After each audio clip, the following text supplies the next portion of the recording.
Hey everybody. So we are doing um Syberia 3 today, which is gonna be pretty freaking cool. Pretty excited. So yeah, here we I like how I went to charge my headset and apparently it didn't charge. That's cool.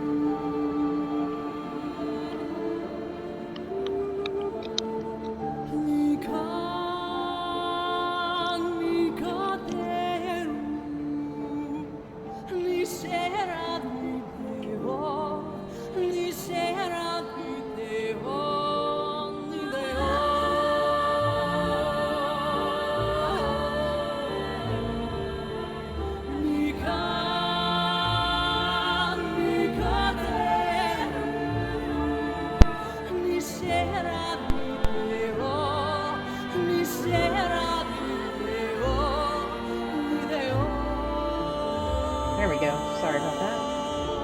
Here we go.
Three months ago, nomads found her dying in northern Syberia. Walker, Kate Walker, born in New York in the United States. She had an American passport on her. She showed up at the clinic last week. She's recovering. She's fine. You're certain, Olga Efimova? You have to keep her there until we arrive. I will do what it takes. You can count on me, Colonel.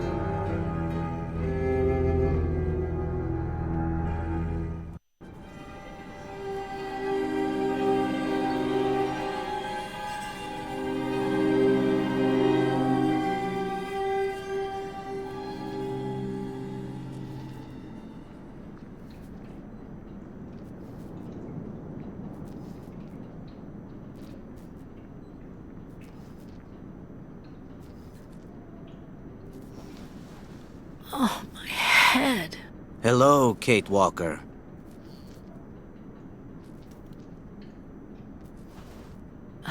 Hello? My name is Kirk, Kate Walker. Kirk of the Yukol tribe. Do you remember the Yukols? Where are we? My memory's all mixed up. It was a terrible blizzard with snow and ice, and then nothing. We are in the clinic of Dr. Zamyatin, in the town of Valsambor. How did I end up here? We Yukos migrate with our snow ostriches to the sacred lands. It's a long journey. A very special journey. 1 month ago, we found you dying on a riverbank there in the north. We took you in and our shaman cared for you. Afterwards, we continued our journey. And today, we are both here to finish getting better.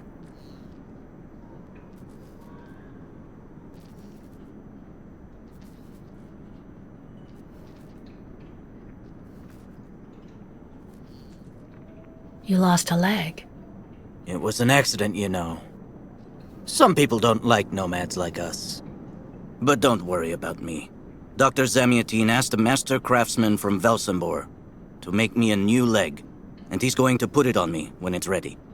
It will be like a brand new leg.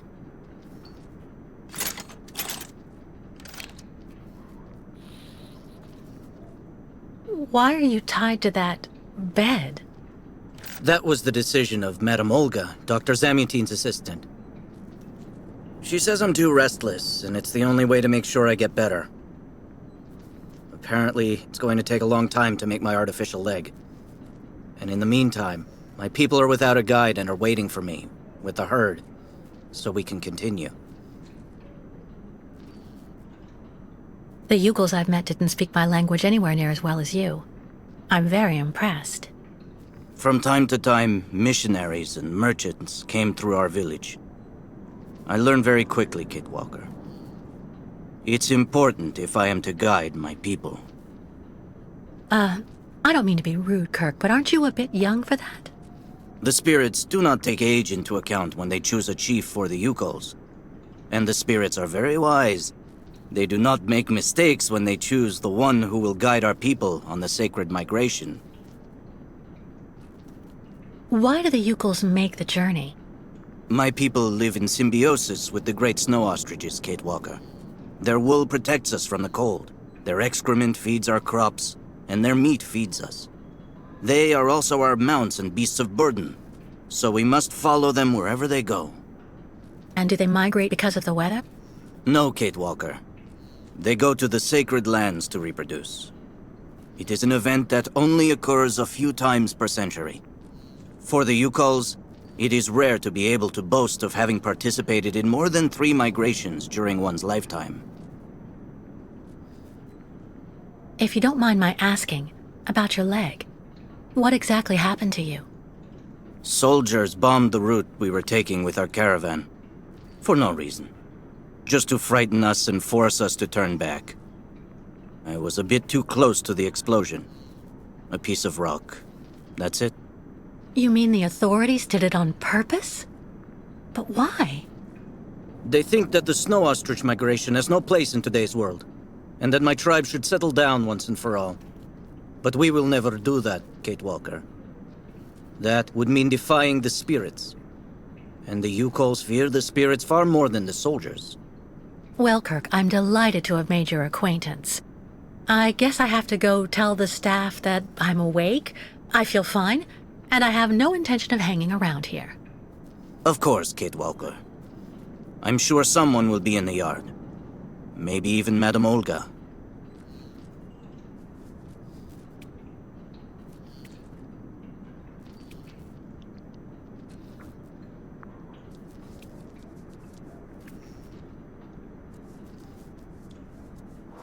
Okay.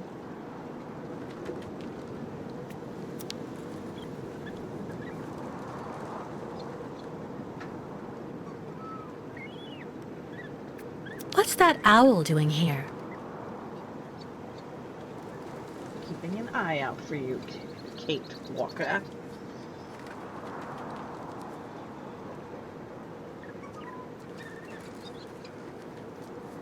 Can't go that way. Actually, go back and talk to him about the owl. You should go for a walk in the yard, Kate Walker. That door leads right to it. Fine. We'll tell me how to live my life. My barefoot life.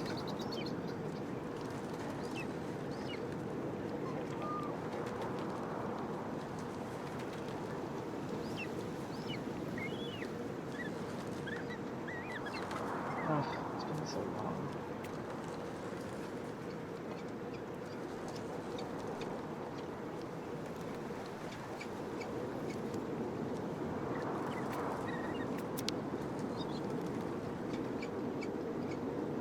This must be Valsambor, the town Kirk told me about. Kirk's tribe's camp, I guess.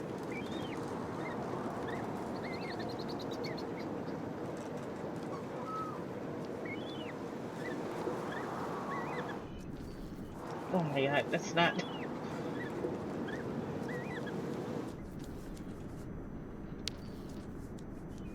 You should go for a walk in the yard, Kate Walker. That door leads right to it. Oh, this door. Yes, this door. What? Hello? Is anybody there? I don't think anybody heard you, Kate Walker. Try using the call button that's located next to the door.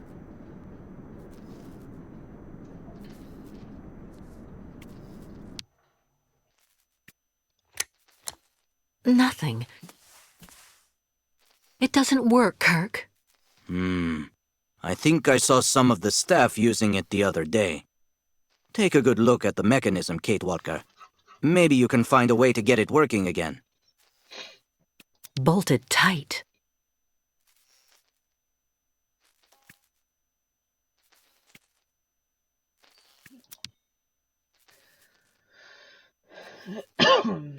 This diagram shows how to turn the call button on, but I can't do anything until I can get at the internal mechanism. Search the room. I'm sure you'll be able to find something you can use to open it up with. I bet I can. There's no screwdriver among the medication. I have to admit it's kind of reassuring.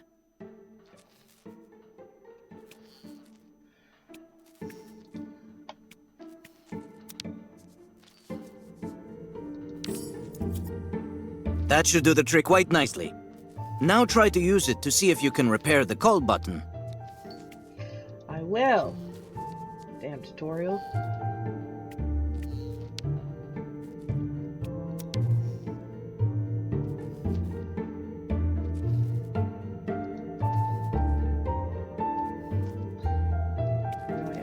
Oh, shit.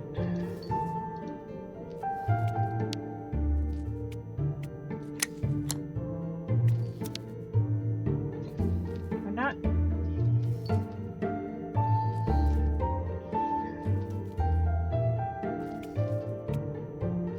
Okay, how do I...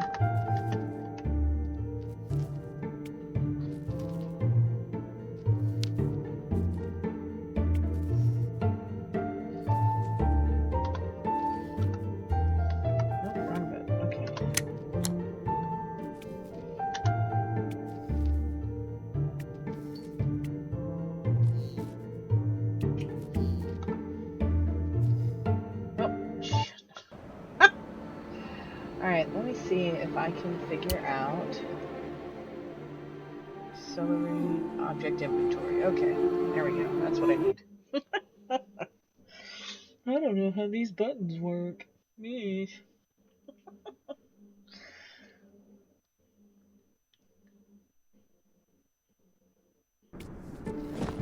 There we go. Okay.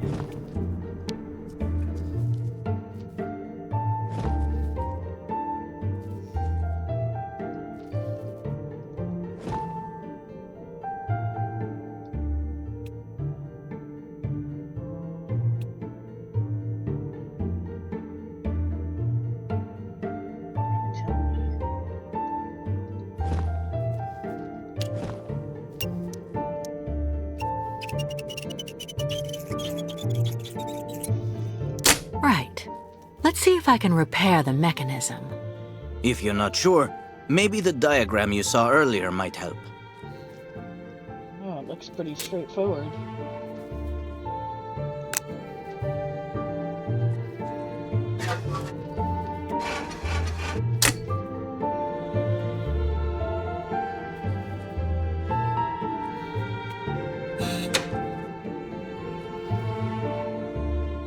Finally. Right, now I just have to find a supervisor. Well done, Kate Walker. I'm going to have a bit of a rest now. Please try to come back and say goodbye to me before you go.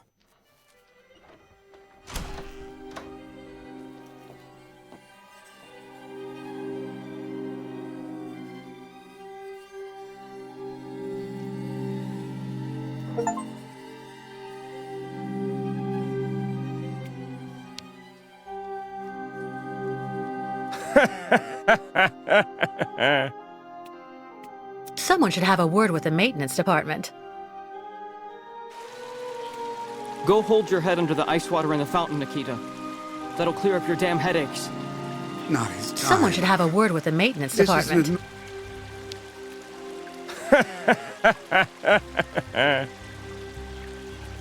Someone should have a word with the that's you maintenance settled then. department. No. Maybe they're the ones sticking the damn nails in my head while I'm asleep. Nail after nail through the nostrils. It's just like I told you. The only thing the doctors want is for us to get better. We'll go see the birds in the aviary later. It helps calm you down. It's even recommended when you have nails in your head.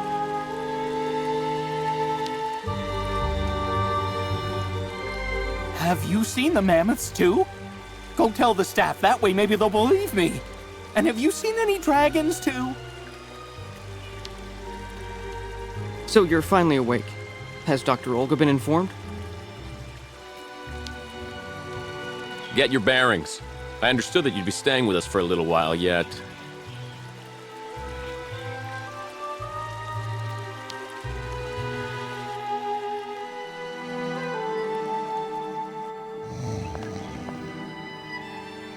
Hello. And who might you be, miss? Yeah. Who are we speaking to? My name is Kate. Kate Walker. Kate. Kate Walker. That doesn't sound too local. Yeah. So how did you get here, Kate? Kate Walker? The Yukos brought me here. The Yukos. They're nothing but chicken thieves. A whole bunch of scumbag morons doing nothing but infesting the streets of Valsambor. Yeah. Now they've come here to do their dirty work.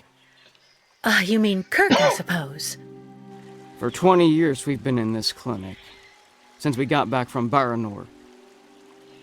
Listen, this place has always actually been a quality establishment. I don't mind admitting.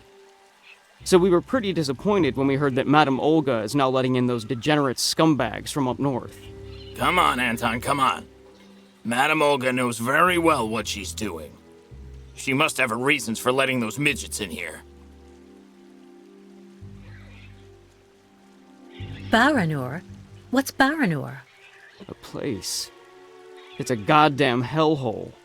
What are you talking about, Anton? That's all I have to say about it, Kate. Kate Walker. Can't stir up the past. So have you really been here for 20 years?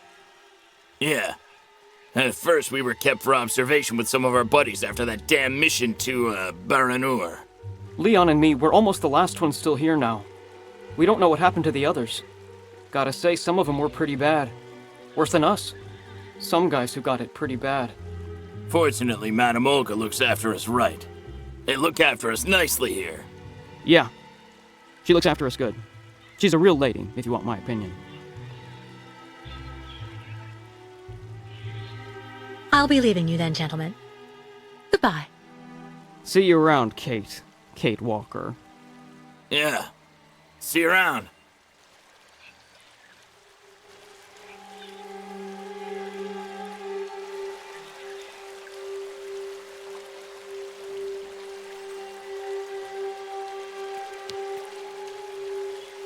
I really tried.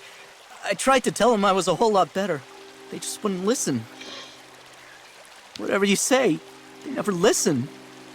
I really tried. I tried to tell them I was a whole lot better. They just wouldn't listen.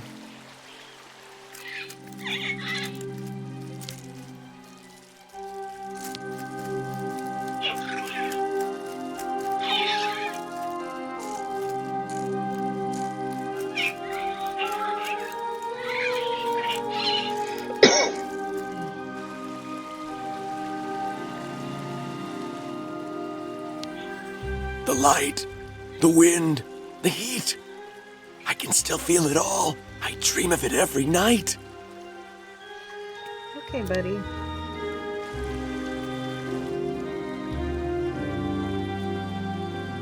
The elevator to get out. Now, how am I supposed to open it? Like this weird looking key.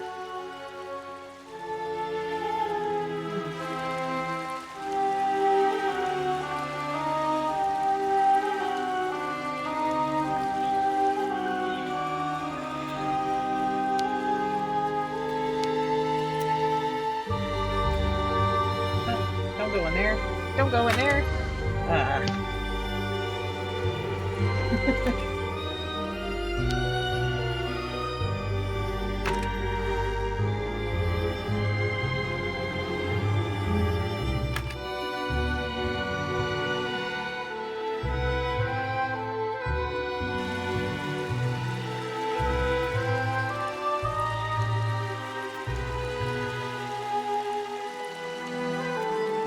Get your bearings.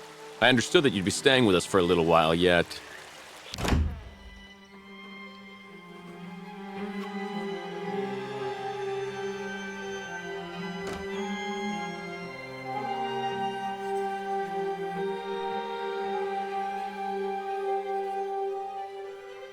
Ah, you're finally awake, number 10. What can I do for you? Well, it seems to me that I'm cured. And now I'd like to be on my way. Given your condition, that would seem somewhat premature and perhaps even unreasonable, number 10. I am not a number. My name is Kate Walker. I would appreciate it if you would call me by my name, Doctor. There's a perfect example. That aggression boiling up within you. I'm afraid that it may be a significant traumatic after effect. So you're refusing to let me leave? Oh, no, of course not, miss. I have no intention of abusing any of the prerogatives of my position. Nonetheless, first you must submit to a series of tests that are designed to demonstrate that you have fully recovered. You understand. Please, sit down. On that? Yes, yes, don't be afraid. What the?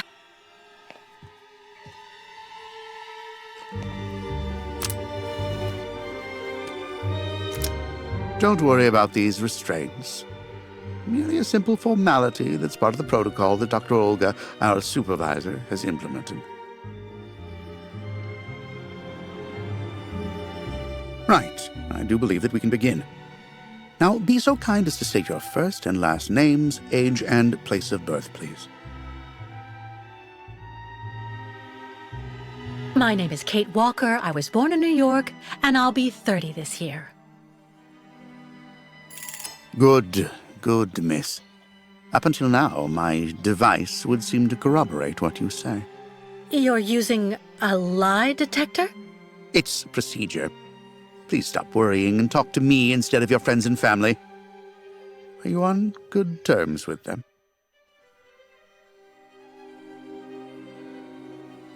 No, I cut off with them. I haven't had any news from my mother for weeks. And Dan, my fiancé, left me for my best friend Olivia. You seem to be basking in this chaos and anarchy, Miss Walker. Is this inclination for disorder connected to this Hans Vorarlberg and Oscar?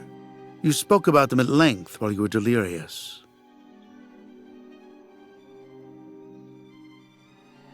Oscar was an automaton and Hans Vorarlberg was the person who made him. We became friends, and I went with them on a long journey through Europe. There you have it.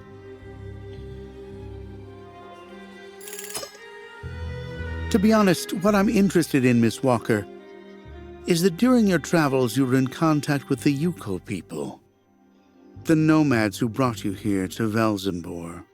In your opinion, what should we fear from such a primitive tribe of savages who understand neither law nor border, refusing civilization and settlement? I think, Doctor, that the Yukos live in harmony with nature, time, and space. They have no real reason to change the way they live. Now that is an example of typical American idealism. Maybe you should go back to New York right away. I'm sure your brilliant ideas will be justly appreciated there.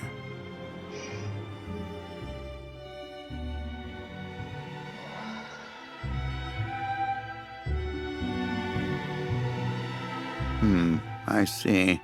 In a way, your silence is quite answer enough, Miss Walker. So you intend to continue your journey through our country. A hazardous undertaking with neither goal nor destination. Pity for a brilliant New York attorney who seemed to have a gleaming future. That's not for you to decide, Doctor. For the rest, I think I've demonstrated throughout this interview that I present no psychological after effects from my injuries. I would therefore like you to authorize my release now. Of course, of course. Do calm down, Miss Walker. I'm sorry, but I'm not used to being interrogated like this. Some years ago, I would have interrogated you in a very different manner, Miss Walker. I grant that I may still feel some nostalgia for the good old traditional methods. You're one of the very last representatives of a world that is fast disappearing, Miss Walker. A disordered world that no one will miss. This key is much like you, unstructured and uncontrollable. If you're able to find a way to use it to leave this floor, then you shall have proved that you are permanently cured. I would like to get my things back before I leave. You will find them there.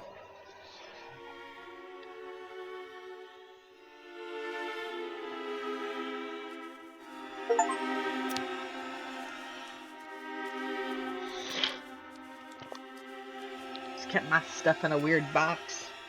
A filing cabinet.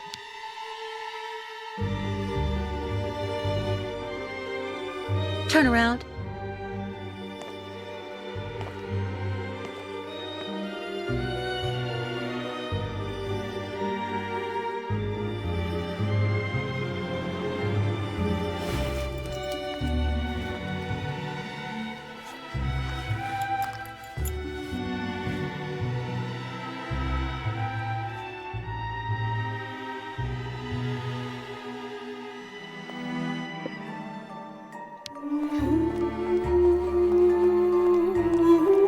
You seem somewhat upset.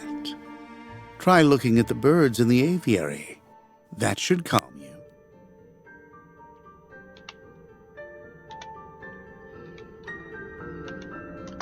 Oh, that's weird. Okay, whatever.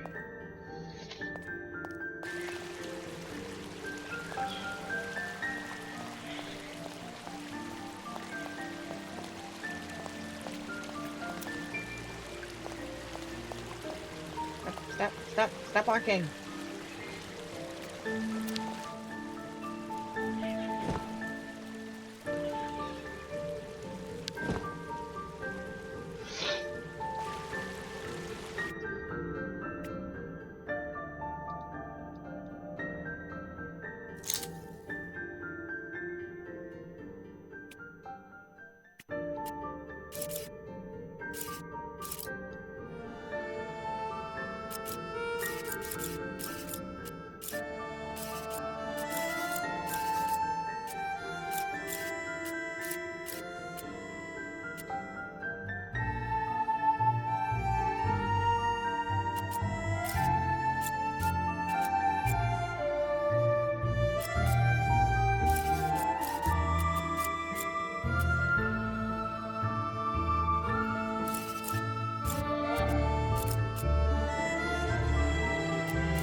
But What on earth's wrong, Miss Walker? I don't understand. The key. It didn't work. I did warn you, you know. You can't be at all well enough yet to deserve to be released already. You've got to be kidding. I managed to use your stupid key. Gently, Miss Walker. Protocol clearly. I don't give a damn about your protocol. I'm cured, so let me leave and just stop it. Impossible, Miss Walker. The rule is very clear. Only those patients who are capable of opening the door may leave this floor.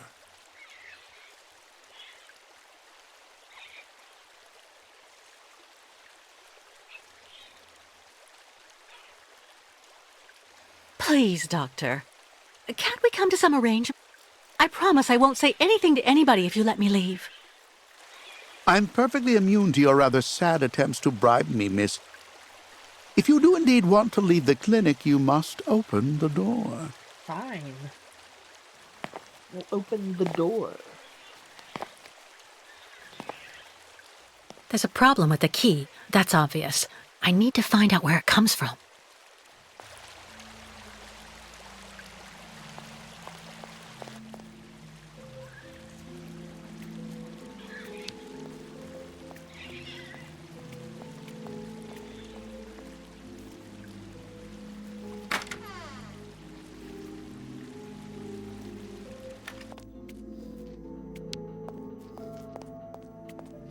Kirk?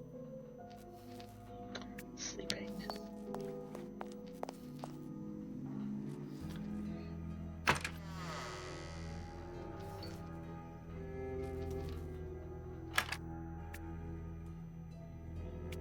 Someone should have a word with the maintenance department.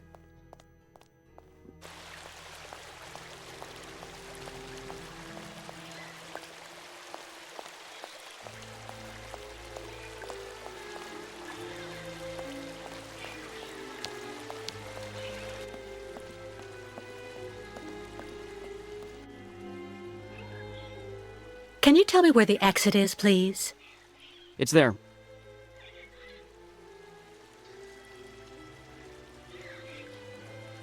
But you won't be able to leave until you've had a meeting with Dr. Mongo Ling in his office.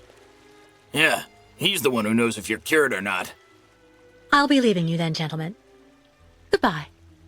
See you around, Kate. Kate Walker. Yeah. See you around.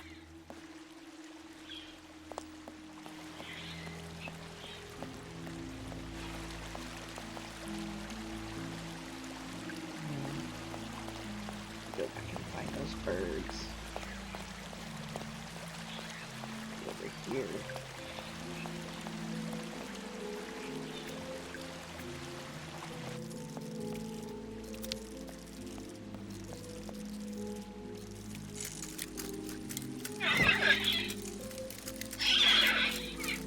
Let's try something else.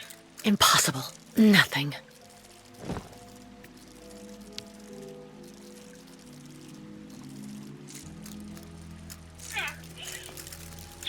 Automaton birds?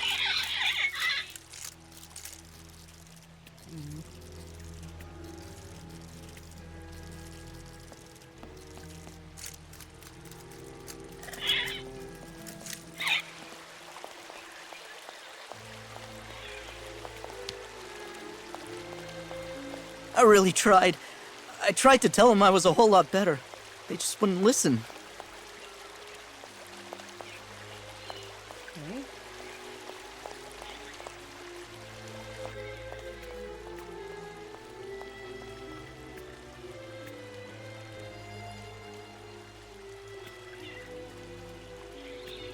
Be reasonable, please, Miss Walker.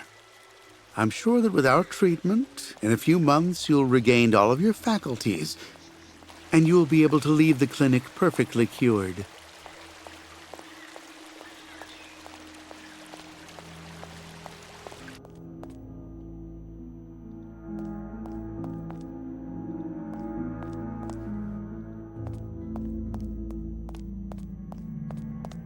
I should inspect the key before I do anything else.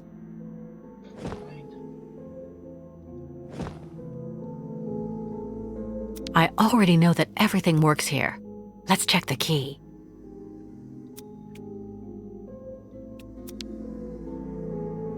These holes, it looks like something's been removed from the key.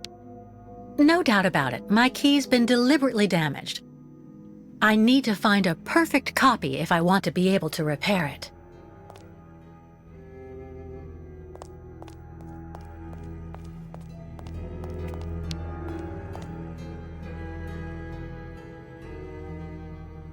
Uh-huh.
I see. According to the picture, there's a pin missing. I need to find a way to fix it. But how am I going to manage it?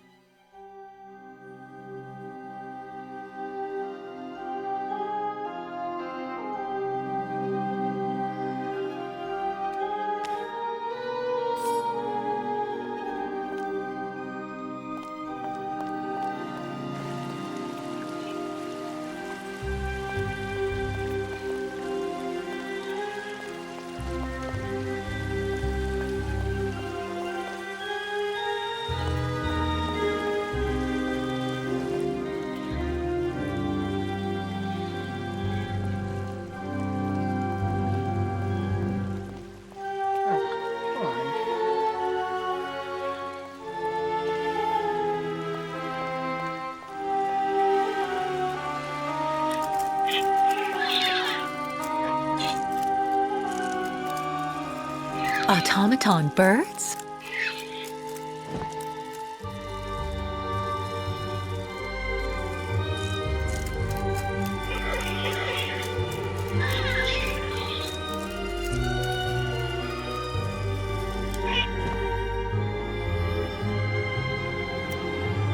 All that I have left of dear Oscar. All that I have left of dear Oscar.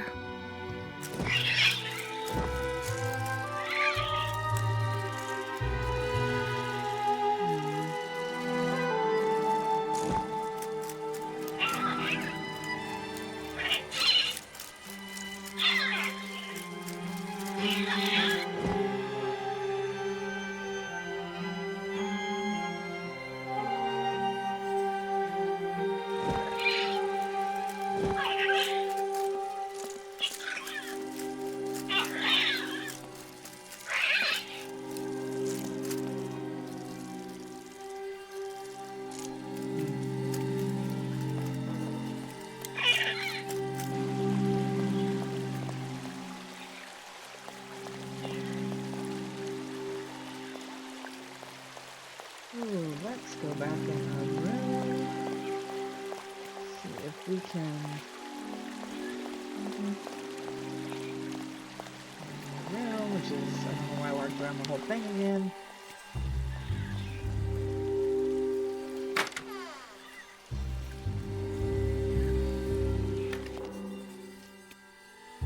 Oh, Kirk is awake. How are you, Kate Walker? Is your departure from the clinic imminent? I'm afraid not. You seem upset. What's wrong? I have to use a kind of key to open a door and finally get out of this place. It's a kind of a test, you know? A test that I passed, but the key didn't work. And when I compared it with an original, I saw it had been sabotaged. I'm getting the impression they're trying to keep us here by any means, Kirk. Whether we want to stay or not. That's a serious accusation. Are you sure?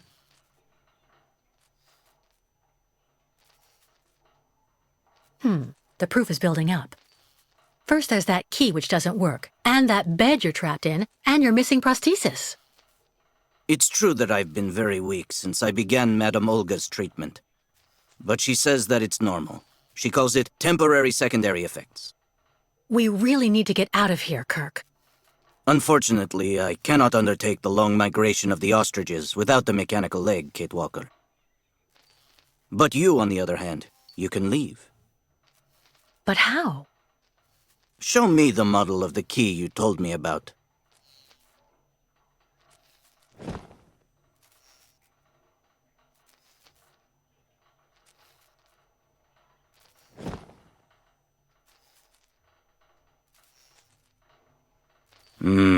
That's what I thought.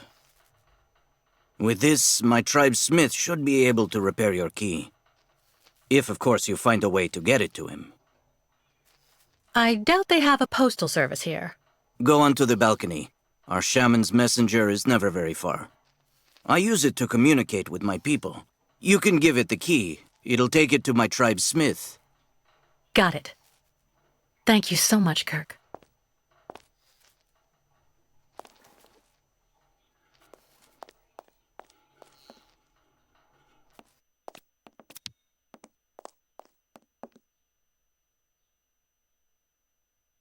Hey there, that's it.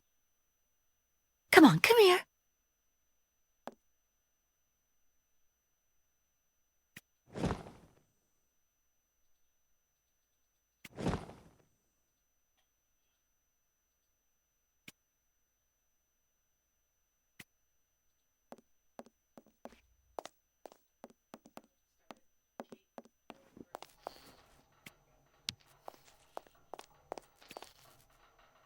About that bird, Kirk. I must be doing something wrong. It won't come to me when I call it. It's true that the old owl is a bit of a lunatic. Have you tried to get it to land on the balcony? No, but I don't see what I can use for that. Look around the yard, Kate Walker. You may find something that might interest the board. Why not? I'll give it a shot. Thank you for your help, Kirk.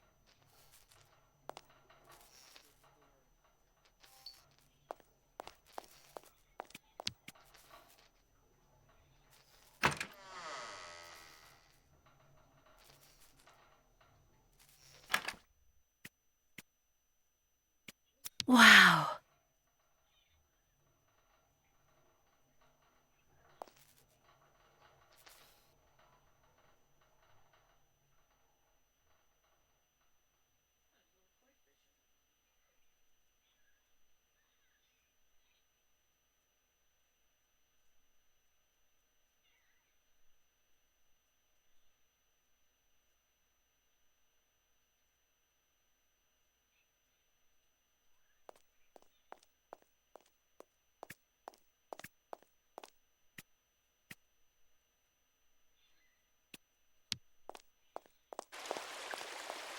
Yeah. Anton fell asleep in the middle of the game again.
The owl flew away with the key, Kirk.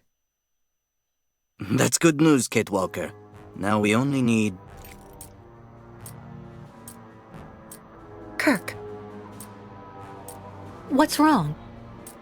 Dr. Olga's treatment.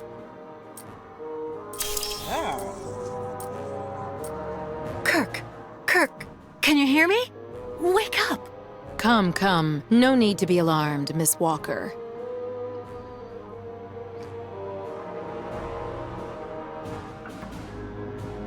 You're Dr. Olga, I suppose. We weren't expecting you to awaken for another few days, Miss Walker. This is surprising, truly. If I had known, I would have come by earlier in the day to assist you in your return to the world of the waking. Unlike poor Kirk here, I have no need of help. I am very well, thank you. Fainting is a secondary effect inherent in the treatment, Miss Walker. Nothing more. In medicine, despite any discomfort, protocol must be respected. Oh, you mean that horrible mechanical bed where that poor boy is waiting for a prosthesis that never comes? That's protocol? And I suppose the same is true for the absurd interrogation I had to go through. You seem to have developed a singular paranoia since you came out of the coma. When we get the chance, I'll look into it. But for now, I'm going to ask you to please leave. I have to administer the next stage of the treatment to your young friend. Fine, I'm leaving. I hope all this is going to help him. Well then, I can't imagine why you might think the opposite, Miss Walker.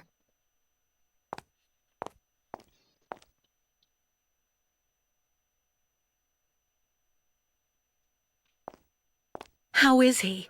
Your young friend is reacting to the treatment very well. Everything is fine. He's resting. Well, goodbye, Doctor. I'll come by and see you very soon, Miss Walker. Don't worry.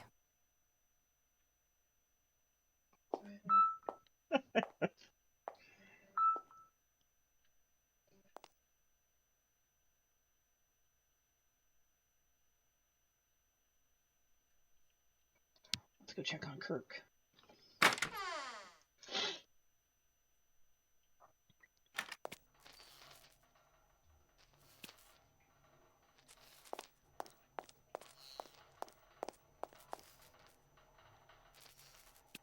What on earth could that quack have injected him with?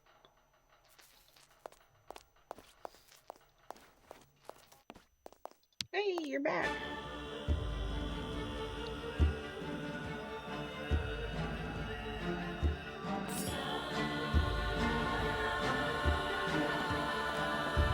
Kate Walker. Kirk! How do you feel? Not very well, I'm afraid.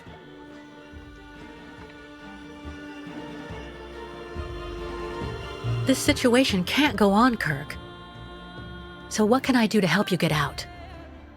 The best thing, Kate Walker, is for you to go alone. And if you really want to help me, once you are outside, go to Valsambor and try to recover my prosthesis from the craftsman. If you bring it back to me, Dr. Zamiatin will put it on, and I will be able to go back to my tribe. Can we trust Dr. Zamiatin? I'm not so sure when I see what this clinic is like. The man has always been a friend to the Ukols, and I'm sure he'll be able to help you leave the hospital and find the craftsman in Valsambor. Okay. I promise to come back as soon as I can with your prosthesis, Kirk. Until then, hang in there. Thank you, Kate Walker. And may the spirits be with you.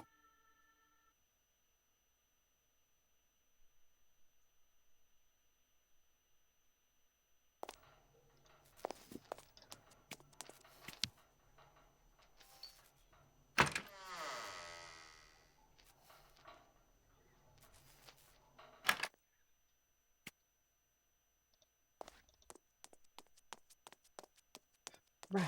Run, Kate, run!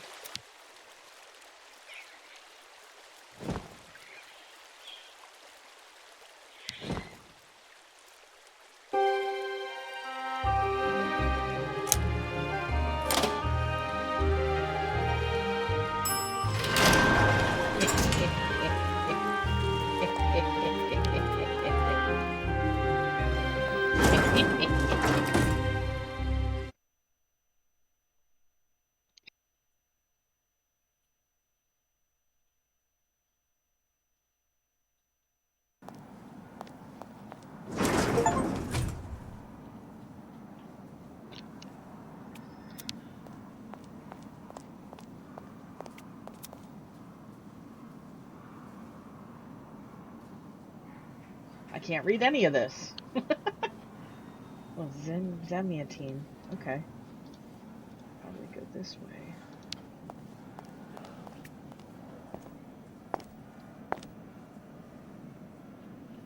Excuse me. Yes?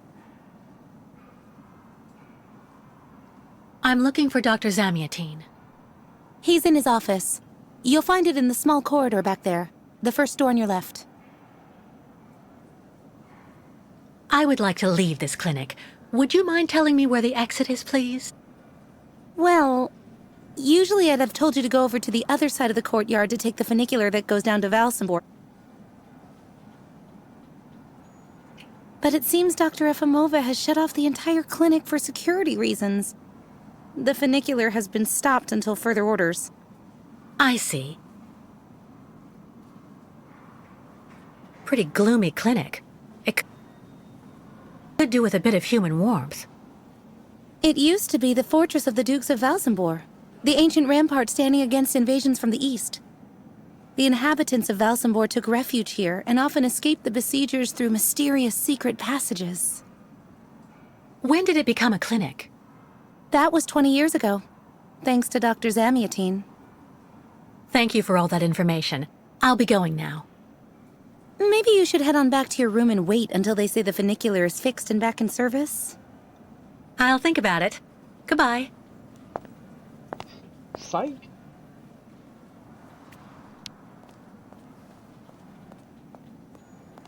If it's for a regular checkup, the doctor's offices are behind the reception area. Thanks.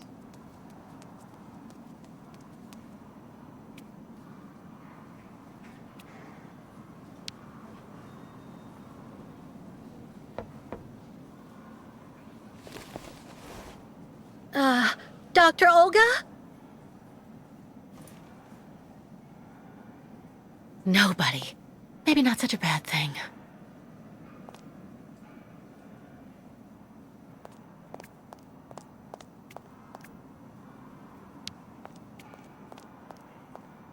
I'm here to see my husband. He's been here months and months. I've been waiting for my appointment for hours. Okay. Sex to sec.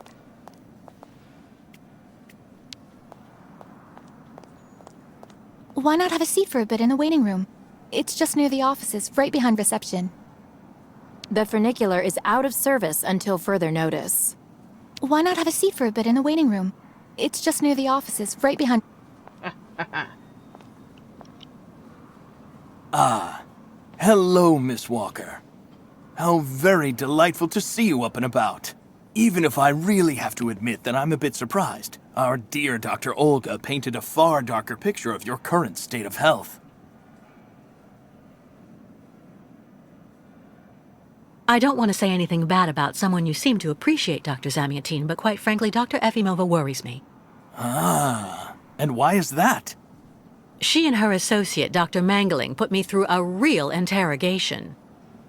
They're also keeping Kirk, the young yokel, prisoner, attached to his bed. Not to mention the psychological grip she seems to have on everybody here. Listen to me, Miss Walker.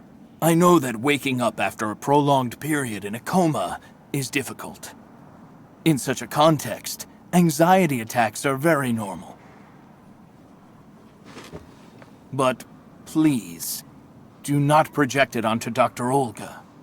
I'm not getting any younger, you know, and running this clinic is a very heavy burden. The last few years, Olga has shown she is capable of assisting me. I have every faith in her. But... The subject is closed, Miss Walker. Fine. Please tell me about that pendant you have around your neck. I must admit I noticed it as soon as you walked in.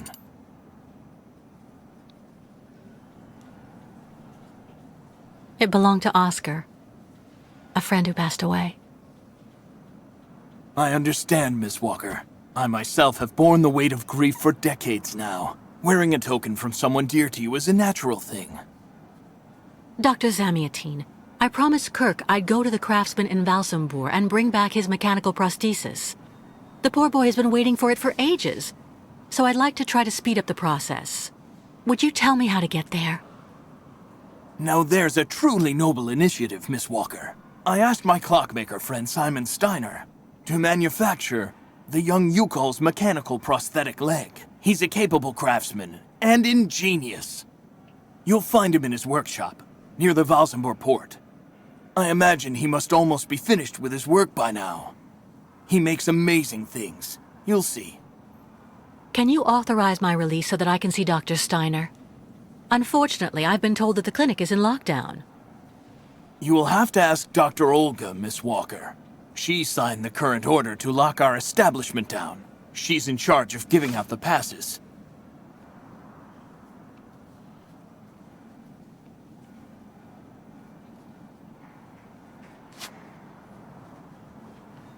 This book should answer any of the questions you may have about our Yukol's friends.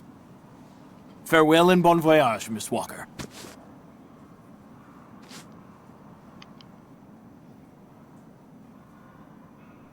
Why did the Yukols ask you to heal Kirk? On each of their migrations, the Yukol shamans and I have exchanged medical knowledge. Their trance therapy and materia medica have provided astounding results for my patients affected by psychological afflictions. In exchange, I do what I can to take care of those injured that they can't heal using their traditional medicine. Like, that poor boy who lost his leg. How many ostrich migrations have you seen? This is the third one. I'm lucky to have seen so many of them. It's a rare spectacle. Believe me, the great herd of ostriches accompanied by the Yukols, doomed to blindly follow their animals wherever they happen to roam. And they don't care about countries, wars, and borders. You seem to like the Yukols, Dr. Zamiatine. They are a fascinating people, you know, and such astonishing medicine infused with shamanism. Without which, no doubt, you would have never arrived in this clinic alive, Miss Walker. I get the impression that the Yukols aren't much liked around here. Indeed. It would seem that most of the inhabitants of Valsambor are now quite hostile towards them. This wasn't the case a while back, you know. When I was young, the migration of the snow ostriches was an event widely welcomed with open arms in Valsambor. Why the change in attitude? Our region was actually somewhat devastated 20 years ago. Dramatic events changed the way people viewed the world. The people turned inward on themselves. They are less welcoming.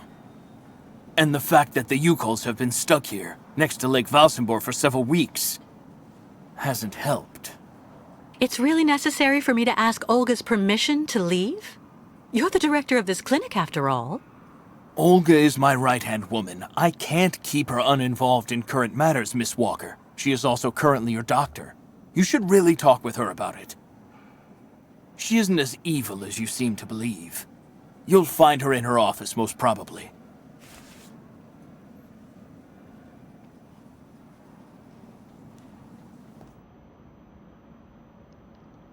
Poor doctor doesn't know how evil his sidekick is.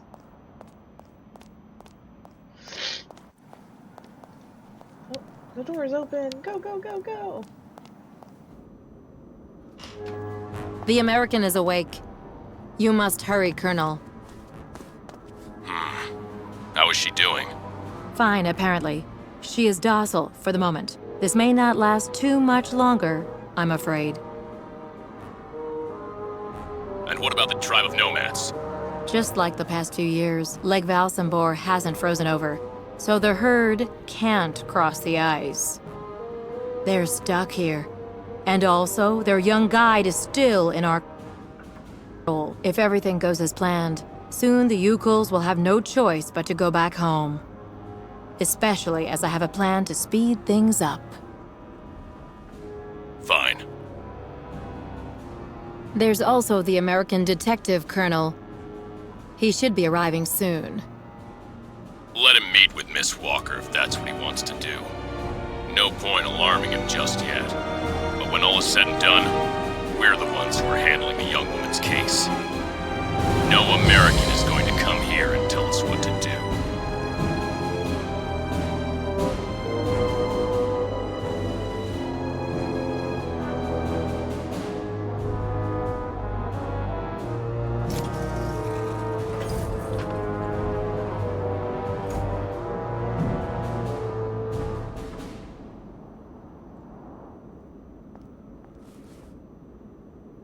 What? Where did she go? She vanished, Kate. It's magic. Oh,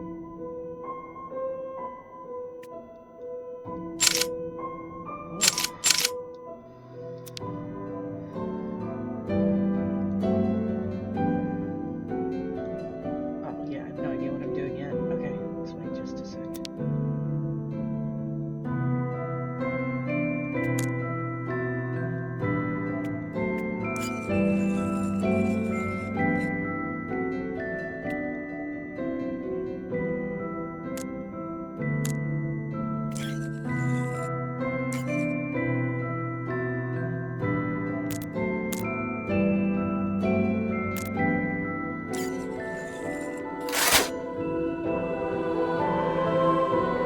Aha! Ha ha ha!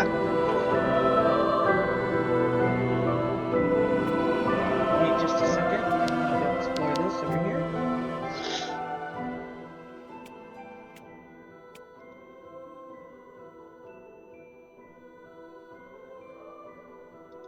I'm not gonna read all of these because I can't, so it's fine. Hello, Miss Efimova. I'm here to see you two. Kate Walker, it really is you! What a coincidence. I've been looking for you for weeks. Mr. Canton, I presume? Ah, I see that my reputation precedes me. Miss Efimova must have told you I was coming. No, I just now learned of your existence, Mr. Canton. A while ago, my employer in New York informed me that he was going to stick a detective on my back. I don't like to boast, but I'm the best detective on the East Coast.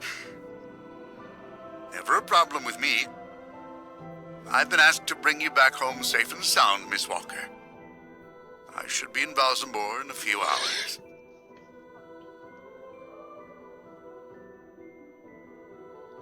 I have no need of a knight in shining armor holding my hand, Mr. Canton. Look, Miss Walker, I'm just doing my job. I'm sorry.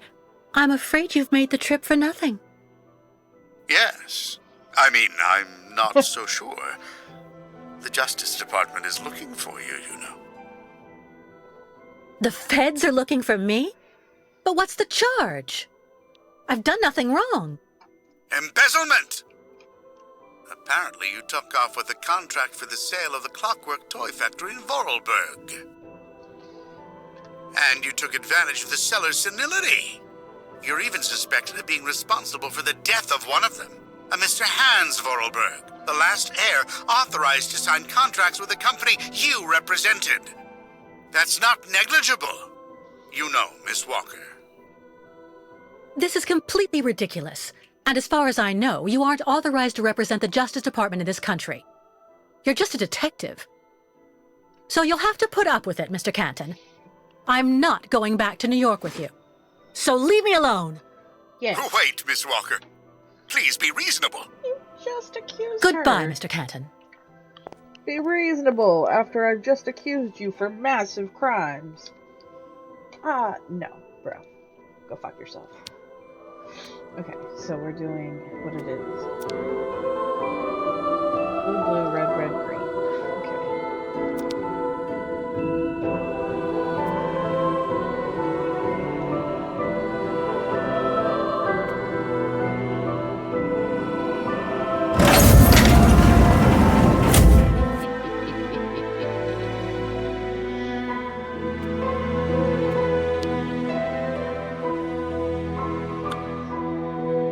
Don't know where we're going, but we're going somewhere.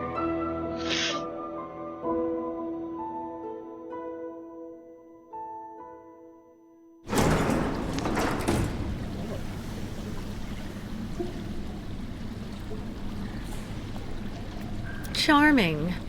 Yeah, good. Hurry up.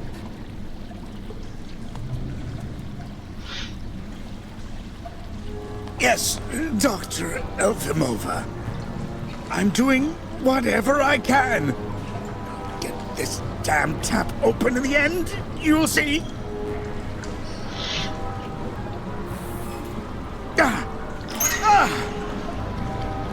That's it.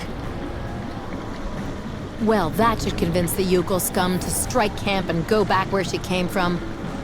Come on, Helmut. Let's not hang about here. Yes, of course, Dr. Efimova.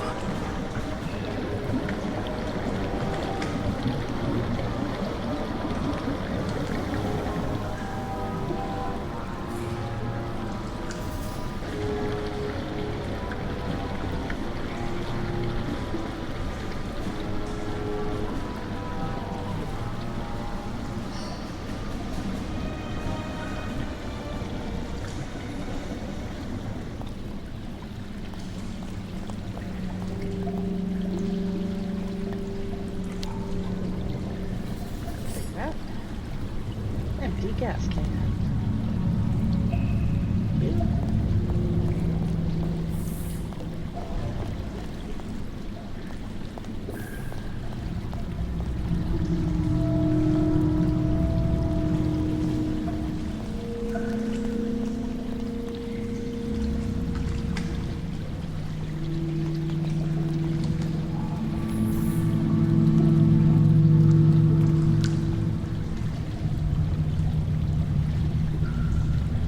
This thing is stuck.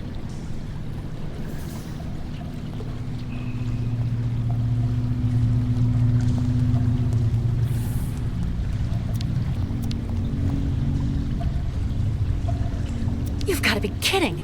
I have to get rid of this chain. Fast. I don't know how to get rid of this chain. I don't have anything to get rid of this chain. Let's go back this way.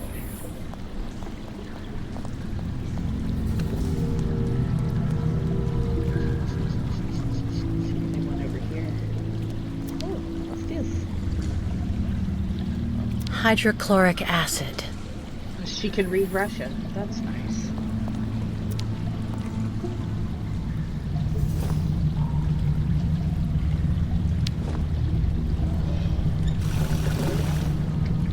And just a little bit.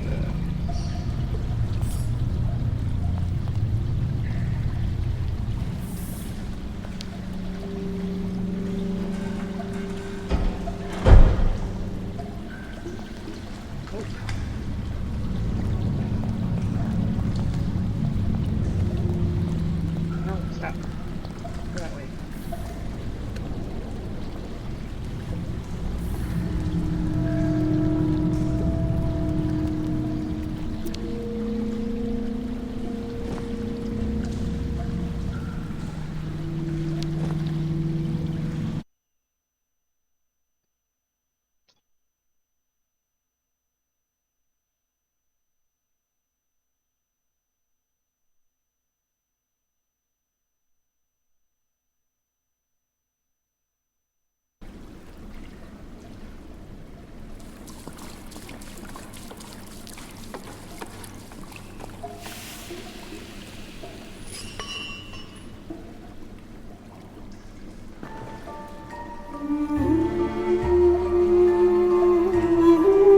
You could have made it go faster by pushing yourself off something.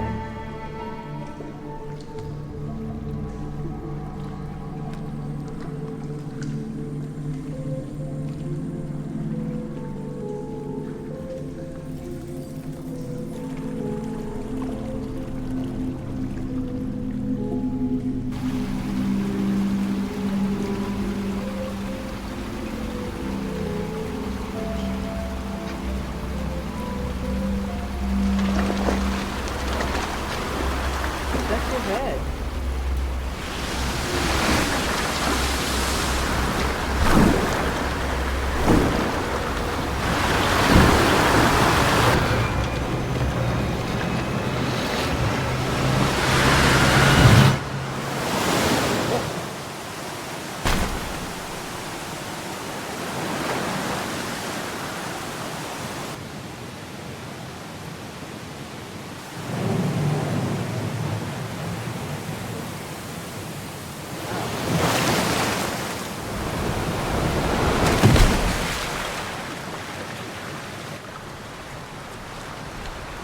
Kate really knows how to compose herself in these kind of situations. And who stays like that?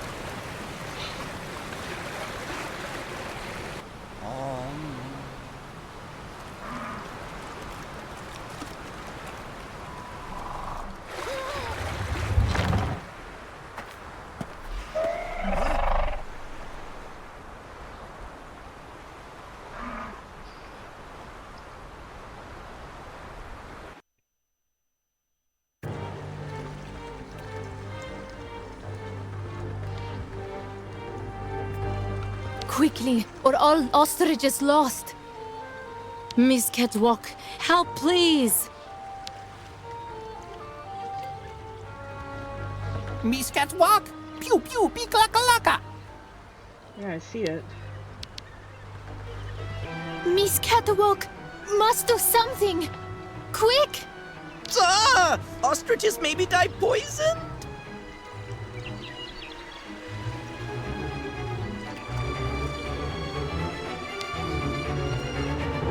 Quickly, or all ostrich is lost. The Yukos are going to be overwhelmed here soon. I have to help them, quickly. I don't know what to do.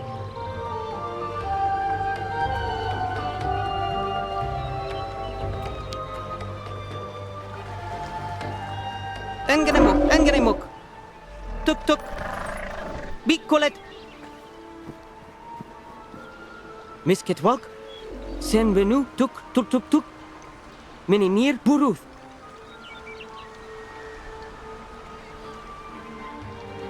I wanted to warn you. Your ostriches mustn't drink the river water. It's important. They can get really sick. Buruth still find way to keep some. But snow ostriches always want and need much water. Or they get very sick too. Try to hold them back as long as possible. There must be a way to filter the river water. Unganemuk. But Miss Ketwalk, go quickly. Miss Kate Walker. Hello, ma'am. Da! You remember me, Miss Kate Walker? Me, ayahuasca. Great Yukul shaman. Me go there and find you somewhere there in the world of the spirits. So you're the one I owe my life to, Madame Ayahuasca. It's you who cared for me before taking me to the doctors in the Valsambor clinic. I don't know how I can ever thank you. Tuk ger. Miss Kate Walker go clean river water right up there. Since she traveled long time in magic world, spirits now her friends. They will show her the right path. Very well. If you say that the spirits are going to give me a hand, I'll try to do that.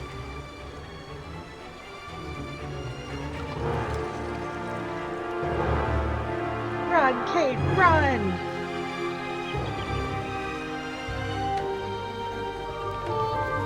Ladies and gentlemen of the spirit world, if you want to show me the way, now's the time.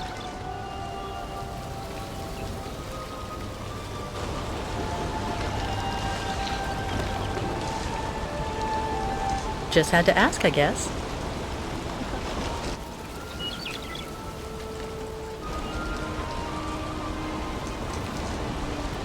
This gauge is obviously for measuring the water flow from the dam.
brief pause on this real quick.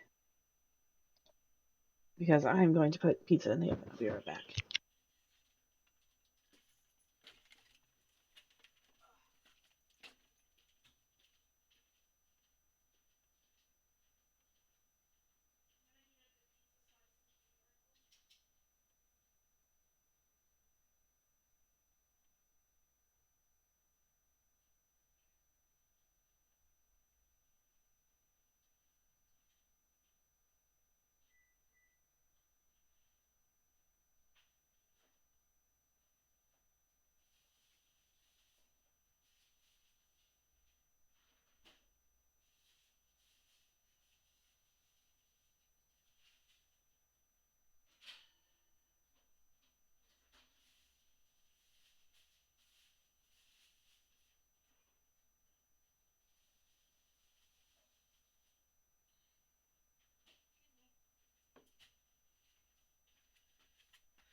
Okay. Alright, let's try to figure this out.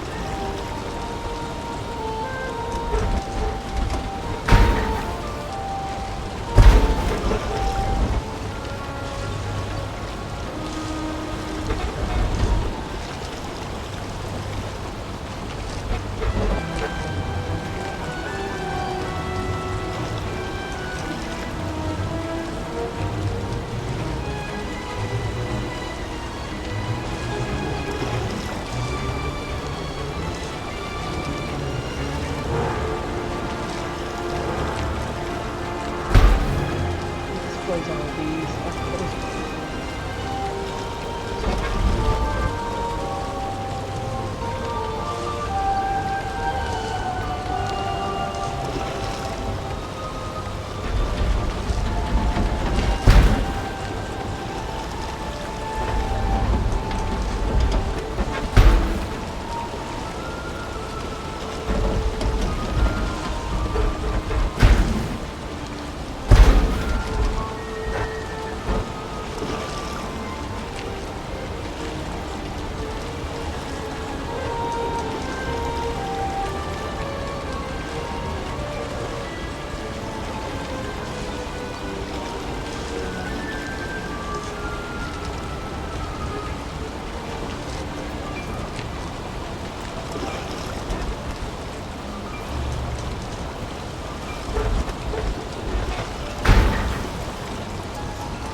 Ah. Yes.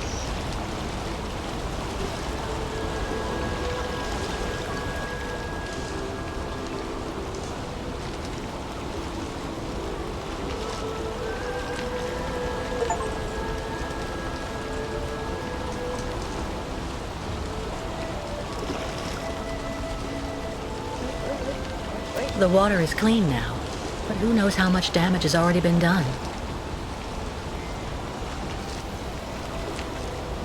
Who knows? I sure do.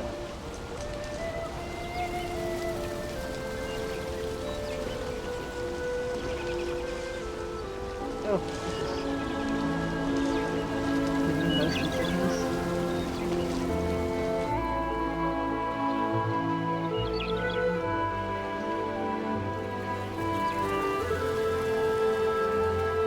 Thank you, Miss Catwalk. You're welcome.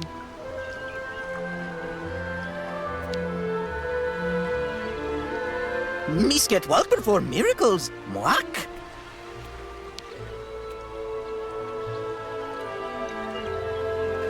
Who would do that to the Yukos? I mean, Thank you for saving Great Herd. First guide not come back here. Now all water poisoned. Not good signs.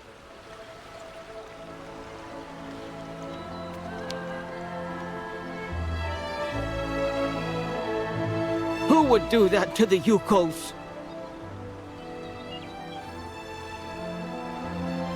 take it away.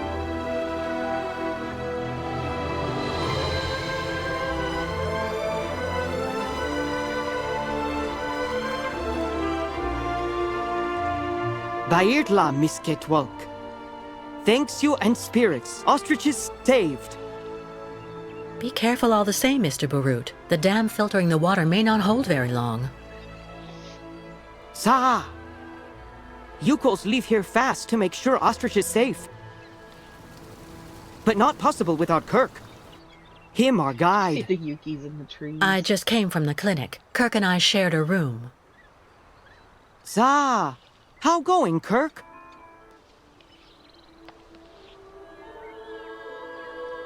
He's not doing too well, I'm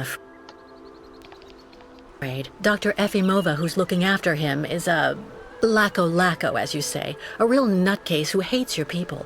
For some reason, she's doing everything she can to keep Kirk in that damn clinic. What? Dr. Zamiatin, friend of the Yukos? Dr. Zamiatin is old and seems weak, and Dr. Efimova has the poor man wrapped around her finger. No, Kirk. Yukos cannot leave here. So ostriches want continued journey without Yukos. Can't keep ostriches here very long. Ostriches cross Lake Valsambor alone. And then eaten by lake spirits. Tuk. The ostriches crossing the lake, so that has to be a part of the migration? Tuk tuk. Baranur, on other side of lake, is path of sacred plains. Ostriches lay eggs in hot sand on sacred plains. But lake, not anymore frozen, so not be able cross. Listen, Mr. Barut, do your best to calm your ostriches while I go to Valsambor. I promised Kirk to go get his prosthesis and bring it back to him. Bartla, tuk. Miss Ketwalk, you friend of Yukos. I'm going to speak with the shaman now. Ayahuasca will be very happy. See Miss Ketwalk. She go with you and around you a lot in world of spirits, so they free you. You not die because of her.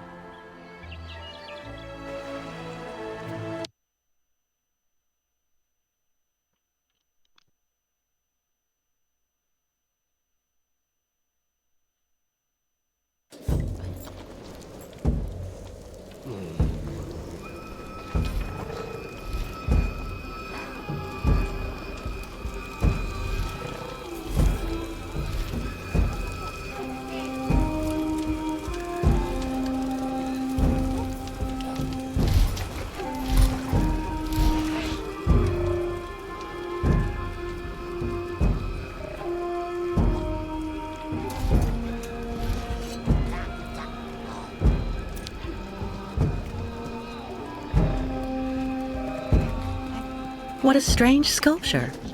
Looks like a kind of octopus or squid.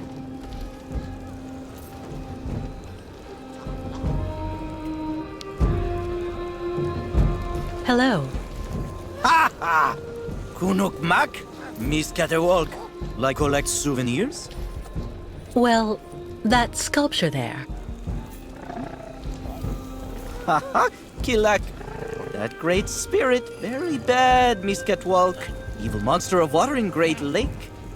Oh, I see. It's a representation of a local legend. Haha, not legend, Miss Catwalk. Kilak, very great, very bad. Live at bottom of lake. If the monster really existed, wouldn't he have attacked your ostriches when you tried to cross the lake to continue your journey? Yukos always cross in day.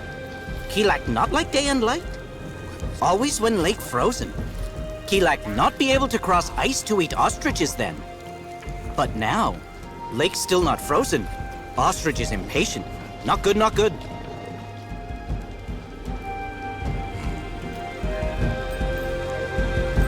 Kirk being gone so long really has you worried, doesn't it? Kurk, sacred guide. No guide, so not great journey. Miss Getwell comes with news about Kirk. His treatment is weakening him, but he was fine when I left. Ah, Kurk come back very fast. Or not good.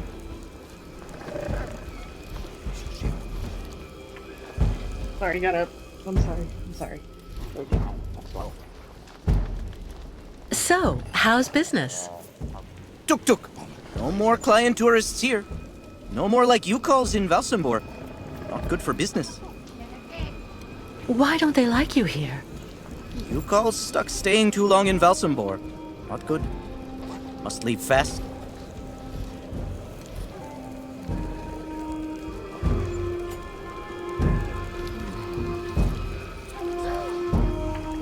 One of you repaired a key to help me escape the clinic. Was it you? No. Smith, over there. Goodbye, and thank you for all the information. Okay, Miss Getwalk. Bye-bye.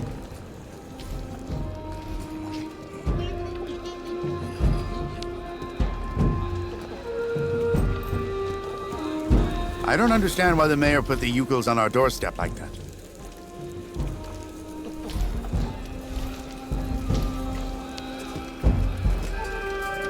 Hello, little lady. Hello. The Yukel craftsmen must make these statuettes by the dozen.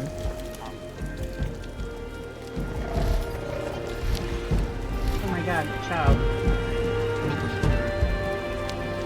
Things went better with the Yugels before, that's for sure. Before Yukels could always use stamping cabin. Then hey, visit town.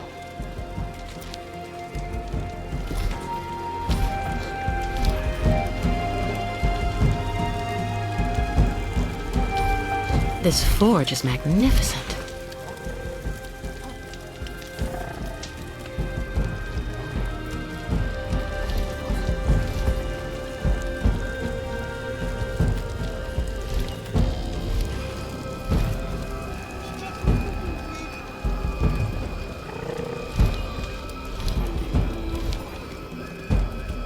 What an amazing jumble.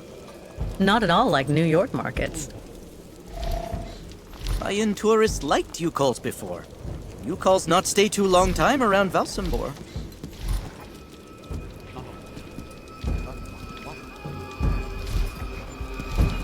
The Yukel craftsmen must make these statuettes by the dozen.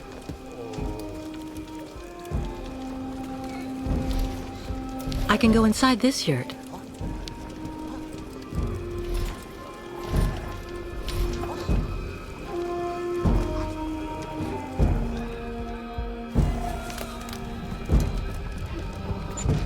If only I had the time to take a little nap. What a pretty pattern.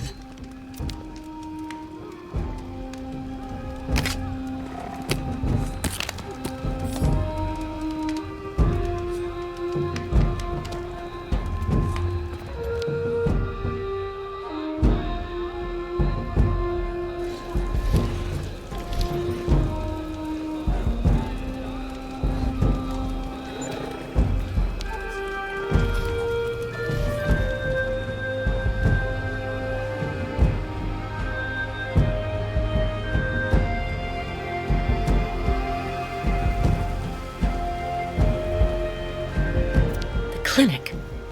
I hope Kirk is okay up there.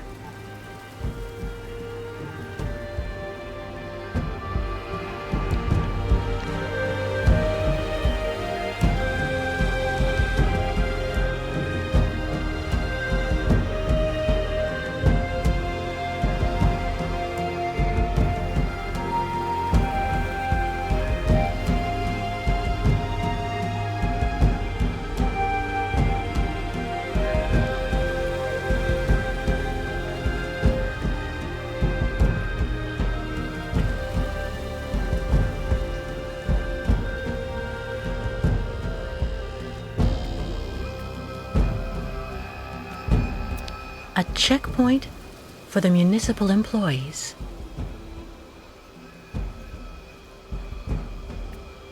Stop! You may not pass. May I ask why not? Miss, as the inopportune loitering of the Yukel nomads in town was proving to be disturbing the tranquility of the inhabitants, Mayor Bulakin has ordered access to Valsambor to henceforth be restricted to those presenting a duly stamped pass, which confers the authorization to access said town.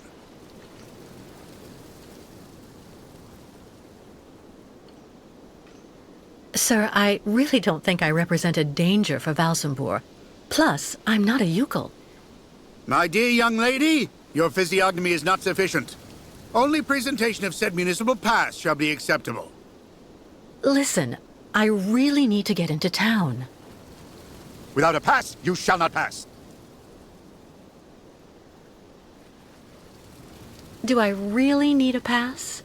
indispensable. So cease arguing and keep moving.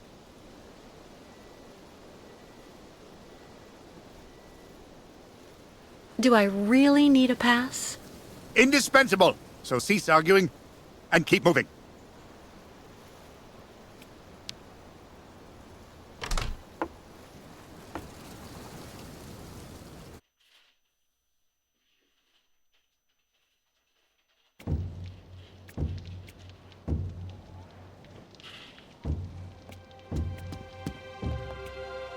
Nothing useful here.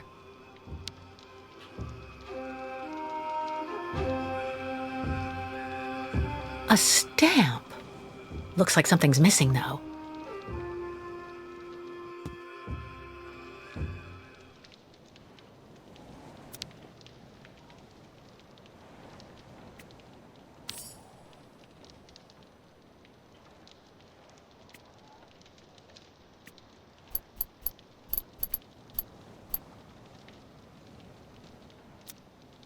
Only the stamp is missing. How practical.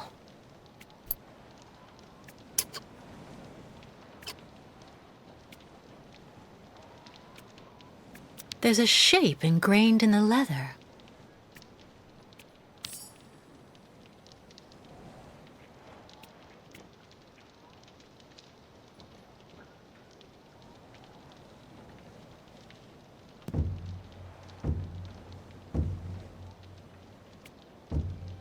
Nothing useful here. Given the living conditions here, I can understand why the policeman's so nice.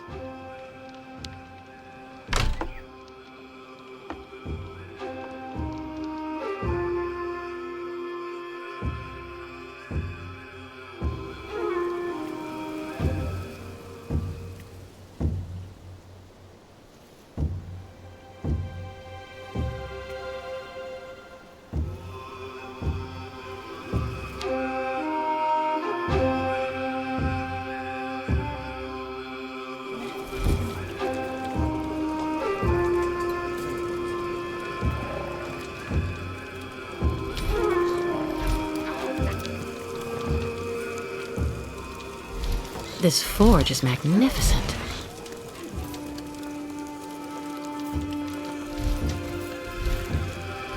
Before Yukos could always use stamping cabin. Then hey, visit town.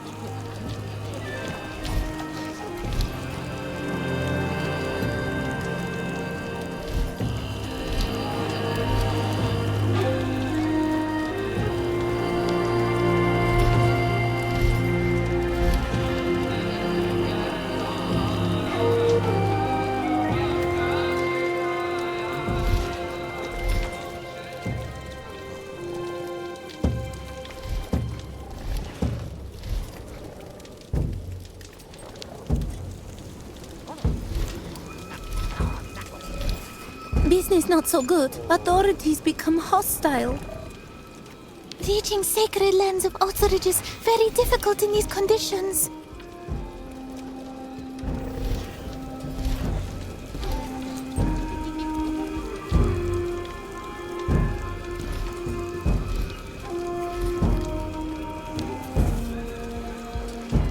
People not like Yukos now.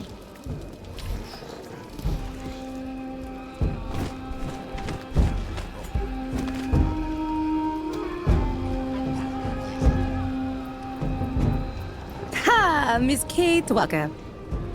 You have good news? To be honest, nothing great. Kirk, your young guide, is in the hands of Olga Efimova. That woman has the director of the clinic, Dr. Zamiatine, under her thumb. She also seems to be in tight with a shady soldier. These people hate you, Ayahuasca. They can't stand your way of life. They're the ones who poisoned your ostrich's water. I think they're also holding up Kirk's prosthesis to keep him in the clinic and stop you from continuing your migration. People not like Yukos now. Yukos out of date. Tuk-tuks. If Yukos without guide, not able continue great voyage. Return to north and never leave again. And then ostriches die. Well, hold on. We're not at that stage yet. I promised Kirk I'd go to Valsambor to bring back his mechanical leg. Took. Magic leg not only problem for you girls.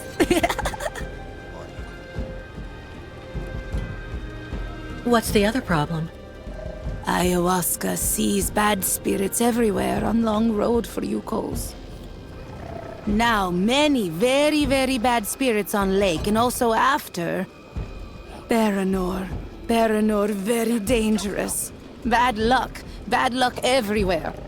Ayahuasca very, very scared. There may be another way to cross the lake instead of waiting for it to freeze. I'll find out when I visit Valsambor. Why Miss Kate Walker decide to do all this for us?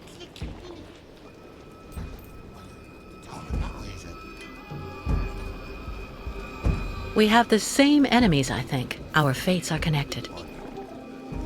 So Miss Kate Walker decide accompany you girls on great journey? We'll see. First, I have to go to Valsambor. But like you, I seem to be a prisoner in this camp. You girls not have right to go to Valsambor now. Miss Kate Walker like them. Now she must find pass so that she able to leave here.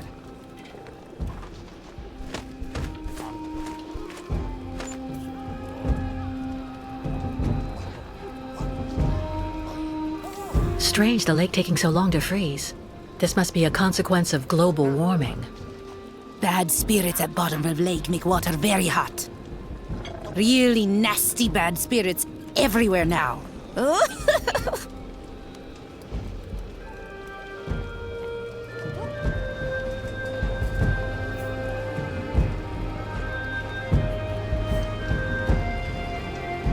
Where can I find a pass so I can leave the camp? Before, Yukos could make use of pass machine in cabin at camp exit. But authorities decide break it in small pieces, so now we cannot use.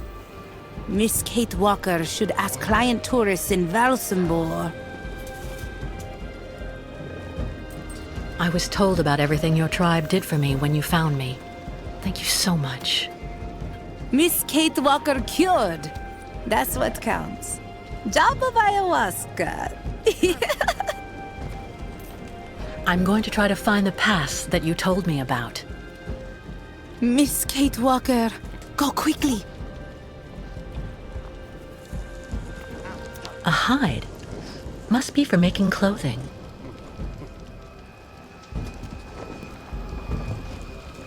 What a funny smell.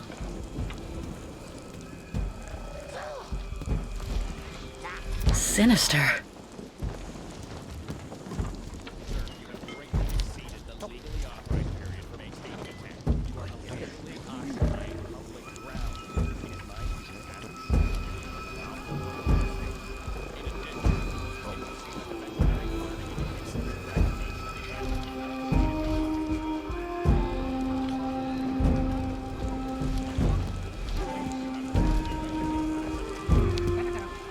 You don't have a pass to enter the city? How did you get in? Duk, duk.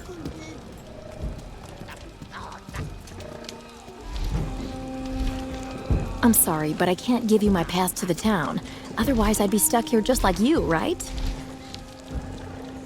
No way I'm giving you my pass. That'll teach you a lesson about sneaking around.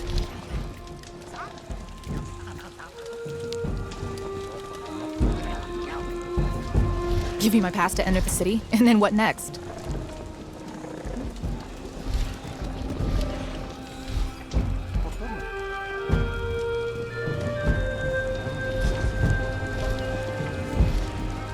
No, my pass to the city isn't for sale.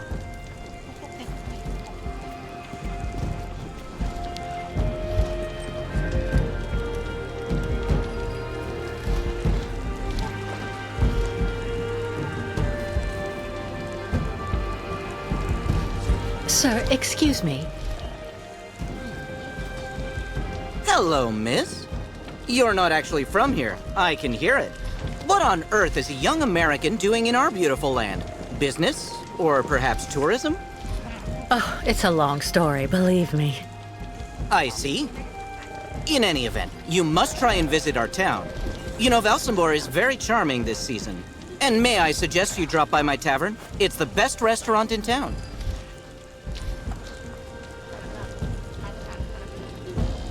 Well, I'd love to, but unfortunately I learned that now I need a pass to get into Valsambor. I'm looking for someone who can help me get one. Ah, yes, that's true. That's a pain it is. But you're actually in luck. I may be able to do something for you. This is my wife's pass. She's not well, so she couldn't come with me. The document is perfectly valid, except she forgot to get it stamped at the town hall. And that's a problem?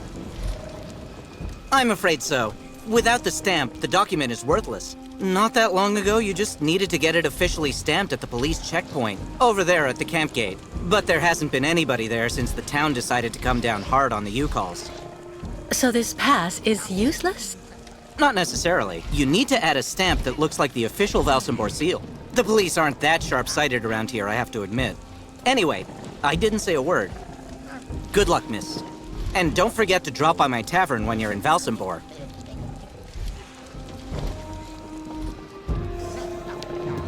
Now all client tourists think Yukons are thieves!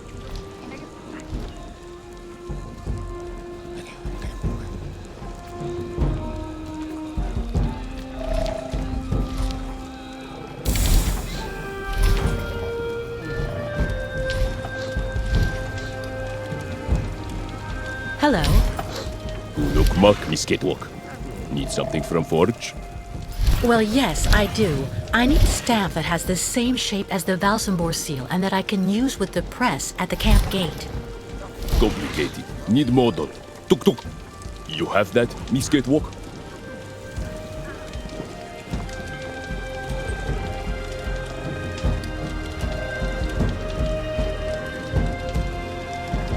Miss Catwalk, bring much junk for Smith? What kind of model do you need? Miss Catwalk, must give model size, like real true object.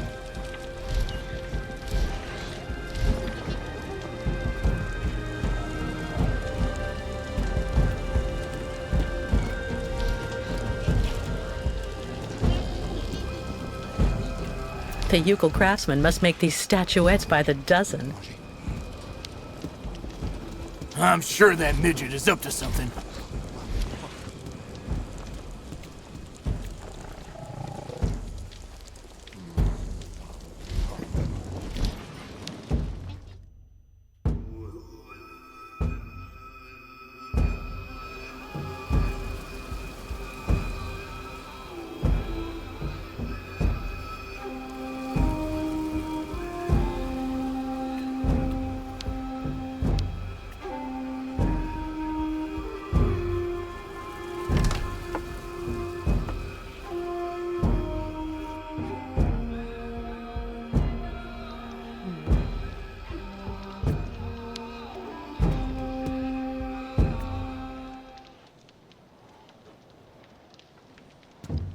Nothing useful here.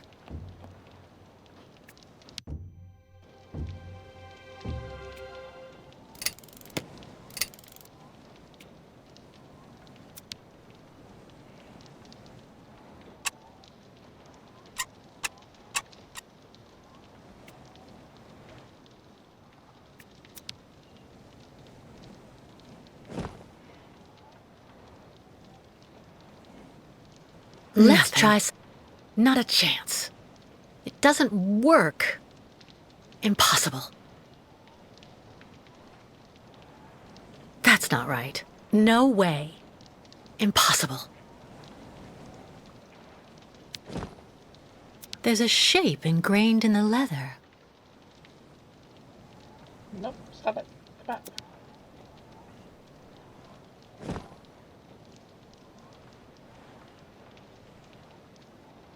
Impossible. Not a chance. Let's try something else.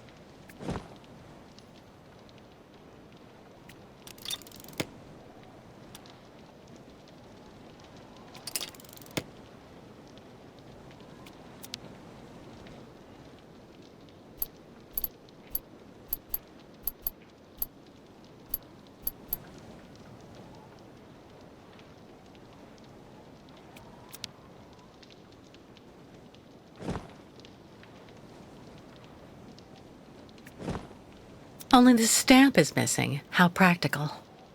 There's a shape ingrained in the leather.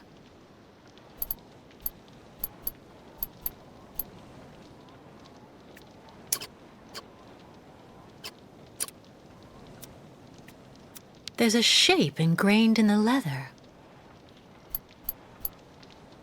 Only the stamp is missing. How practical.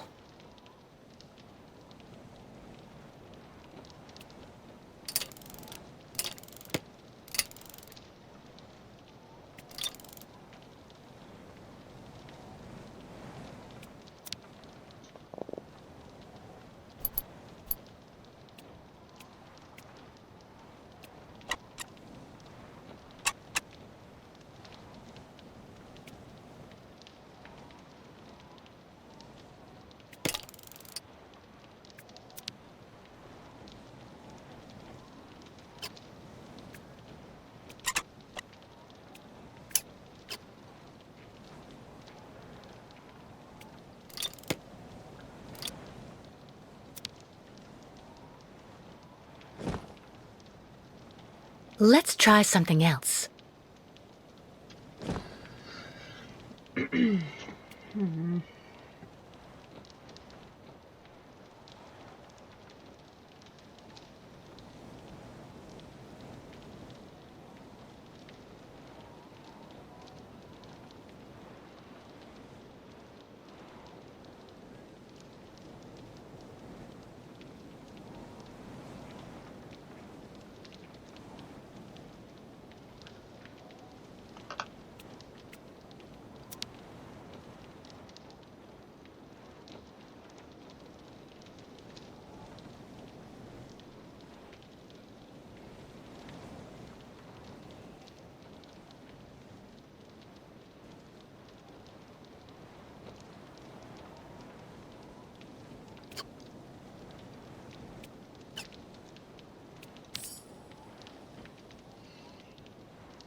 Walk in a whole circle.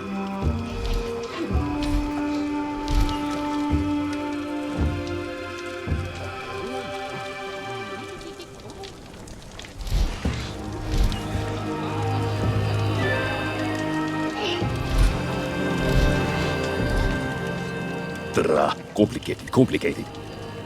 Smith also need wax for mold.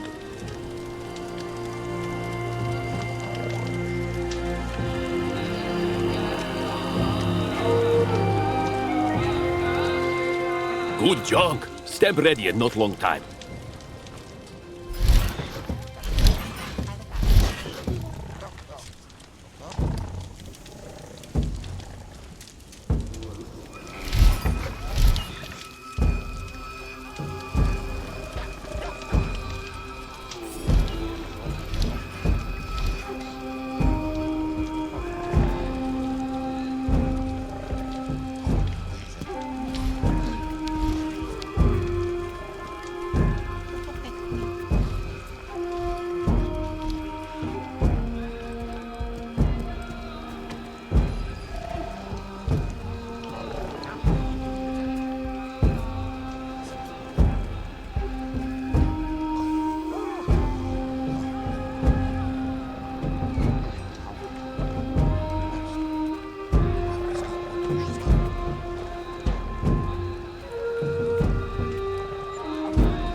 catastrophe with ostrich water mist close. Thank you, Miss Catwalk.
It doesn't work. You can't. No way. Okay.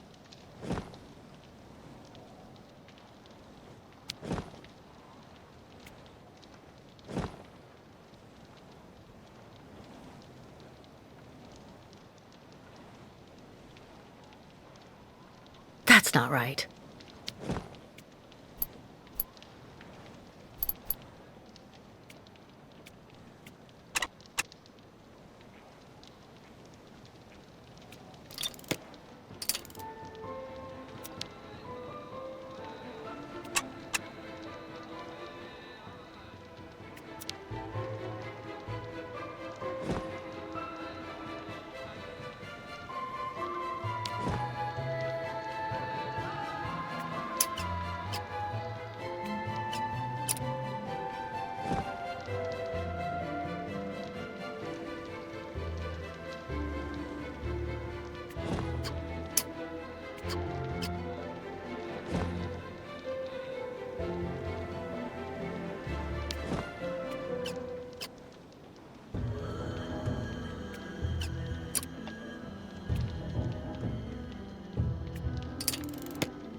Come on.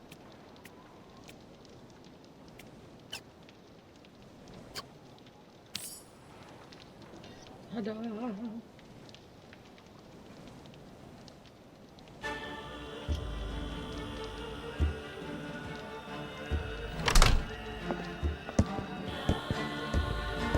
Hello, Miss Walker.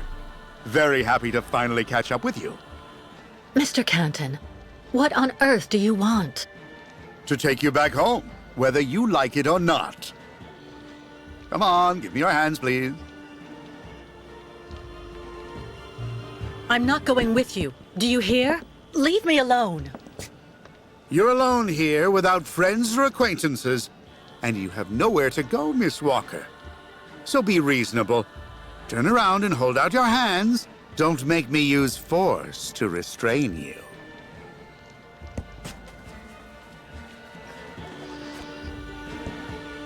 Mr. Marson?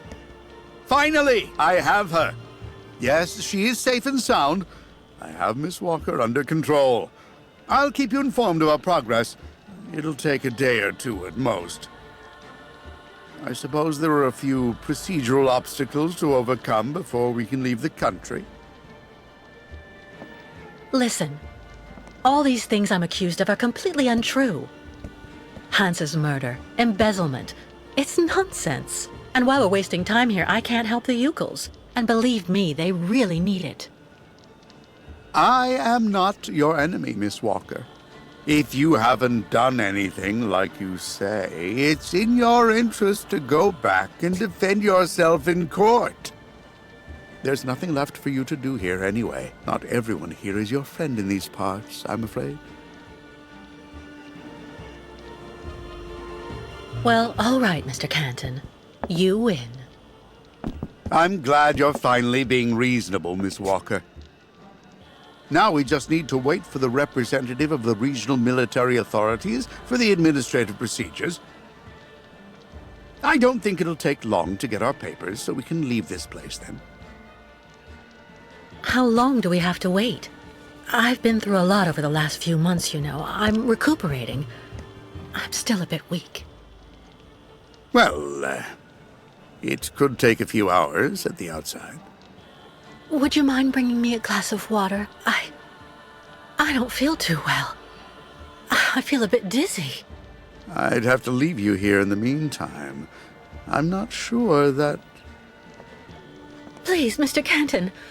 I really think I'm going to faint. Don't worry, Miss Walker. I'll see what I can do. But don't move. Quick! I have to get free and get out of here while Canton is busy. Useless. That's no use to me.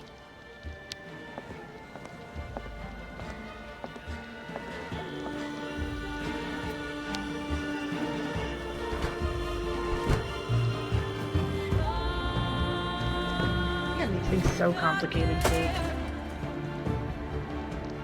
It didn't break. God, I need to find something else. Useless.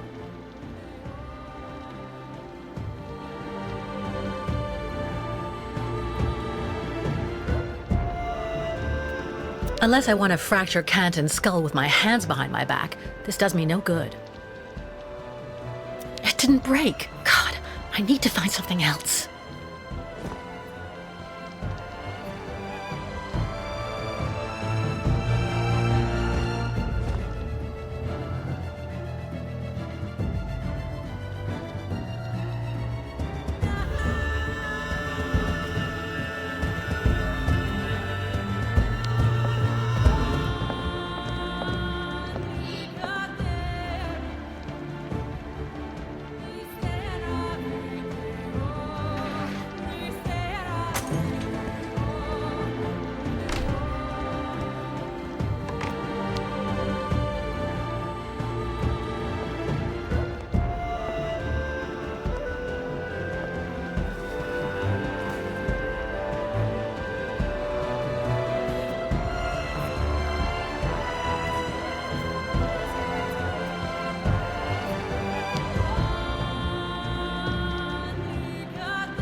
Free at last! All right, let's get out of here before Canton comes back.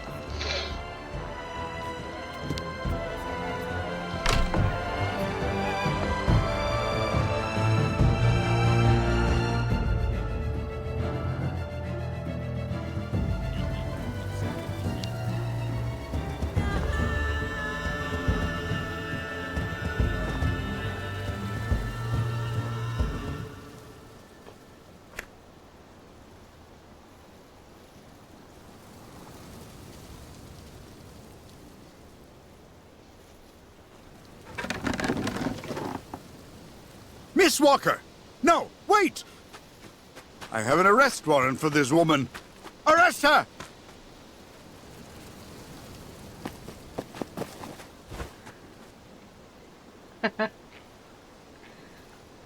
Oh!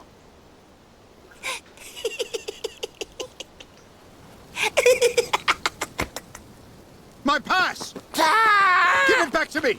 Immediately, you hear?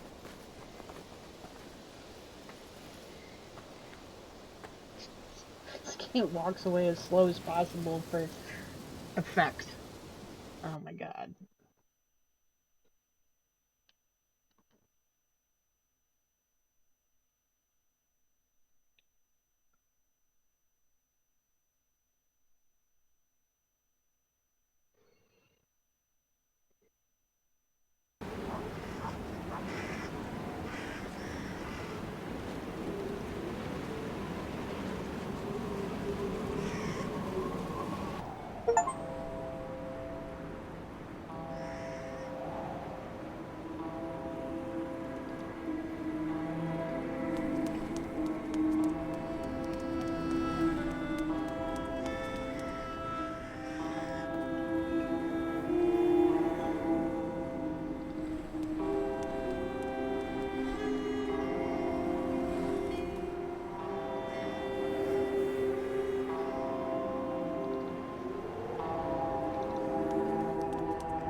Are you okay, sir? One more step and you were in the drink. R-E-N-O. Pardon? It's me, Captain Obo. Obo! Proud commander of the just as proud crystal. So don't you, sir, me. Well, delighted. Captain, I'm Kate Walker. I'm looking for Steiner's, the clockmaker. If I fall in the water, Taylor, it'll be to go straight to hell. So don't fall in the water, sailor. You understand? Bastard's waiting for me. Who are you talking about? The monster of the lake is waiting for us all, miss. Everyone's time comes eventually. To finish the work. Come on, back in the fight. Because you can never lower your guard. Never.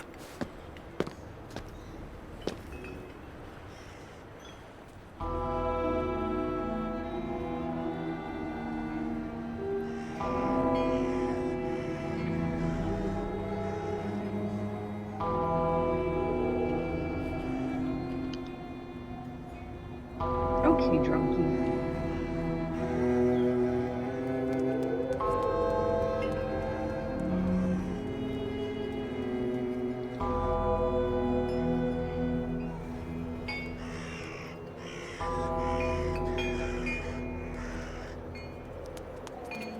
A tavern. Hey.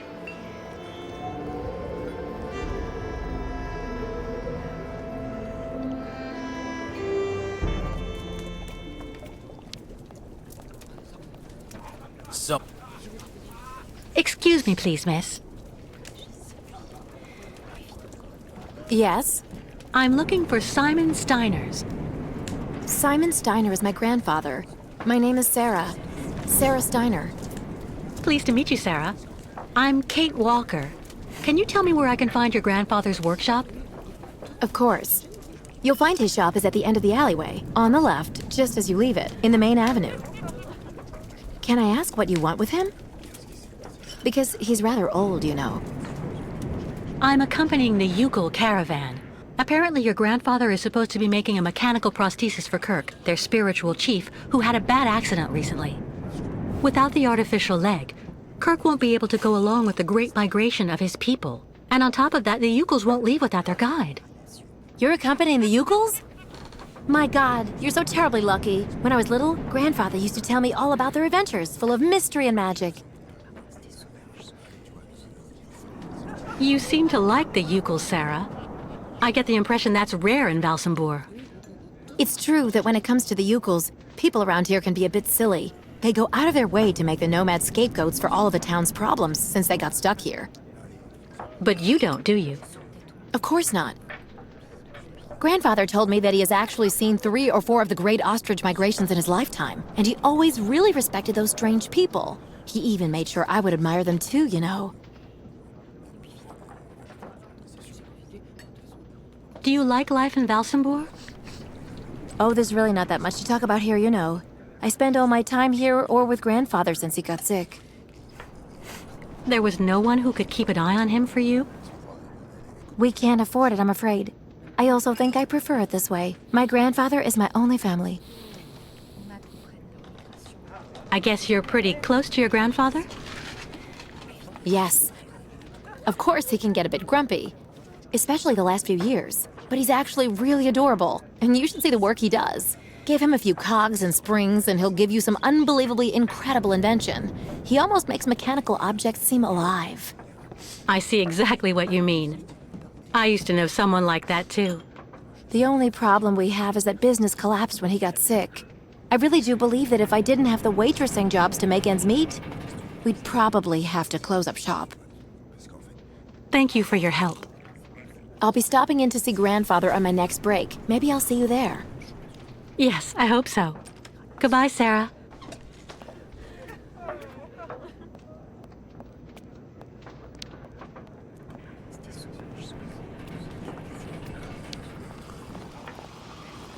Ah, Miss, delighted to see that you finally managed to leave the Yukol camp. Yes, thank you very much for the pass. Well, now that you're at last here, you'll be able to taste my famous borscht. It would be my pleasure, but I do have to find Steiner the clockmaker right away. Simon Steiner? Ah, in that case, you should speak with Sarah, our young waitress. She's his granddaughter. Is Simon Steiner well known here in Valsambur? For a long time, he was rather popular. You know, he isn't just a clockmaker. He knows everything about mechanical objects. He repaired everything for everybody here in Valsambur. He also designed the amusement park on the other side of the lake with a colleague of his. A French automaton creator, if I remember right. You could say Valsambur owes a lot to Simon Steiner, miss. So when he got sick, I offered to hire Sarah to help a little. You understand? I met that man recently. A certain Captain Obo. He doesn't seem very with it. And he's been that way for 20 years, miss. 20 years. Can you imagine? He used to command the Crystal, the boat that made the crossing between here and the amusement park, on the other side of the lake.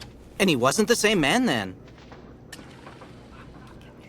How are things in town? They don't seem to be going that well. If you ask me, the atmosphere is horrible. At least half the people don't want the U-Calls right at our door. Most of the shopkeepers even made the decision to go on strike over what they saw as unfair competition. Also, Valsambur hasn't been the same in the last 20 years. There it is. I'm off. Thank you again for your help. See you soon, miss.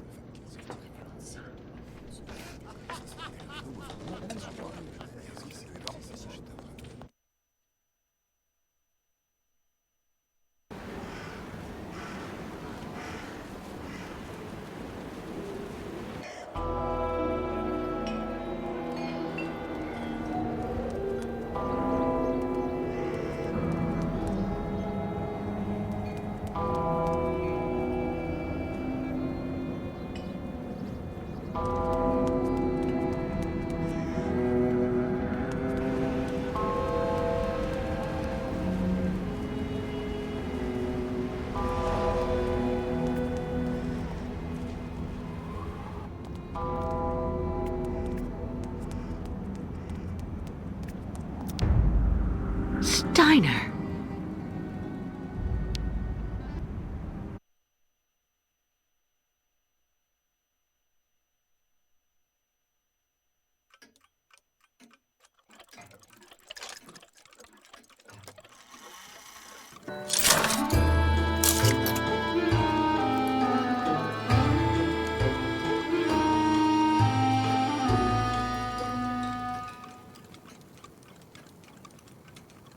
Hello. Are you Mr. Steiner? I'm sorry to bother you, Mr. Steiner. My name is Kate Walker, and I've come to pick up the prosthesis for Kirk, the Yukel spiritual guide. And well, dear Miss Walker, Dr. Efimova has informed me that the young man was not yet in any sort of condition to withstand the operation, and that... Mr. Steiner, are you all right? It is impossible. That pendant you have around your neck. I would be very obliged if you would entrust me with it for a moment. Please, Miss Walker.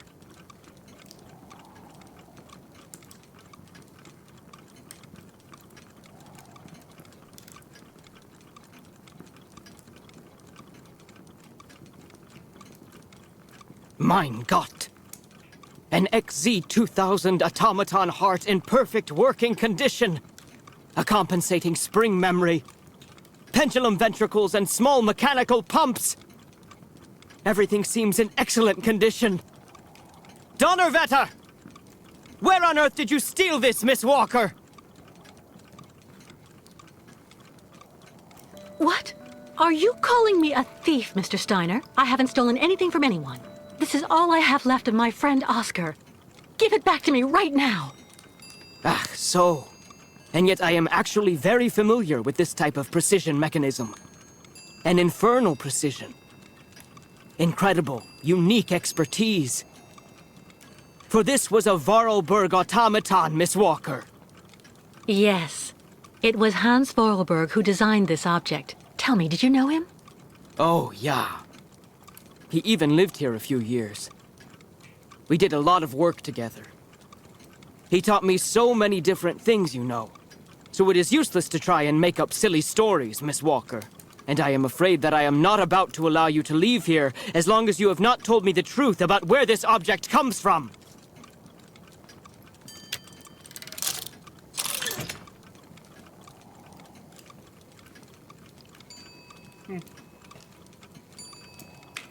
Mr. Steiner, Oscar was a very special automaton. He inspired almost human emotions. But today he doesn't exist. He isn't dead, of course. Because what has never lived cannot die. Oscar was just dismantled. It had to be like that. All that I have left of him is that heart, a heart made of metal. It's far more than just a heart, miss. It's far more like a kind of mechanical hard drive. A computer that is full of cogs, gears, and springs, but...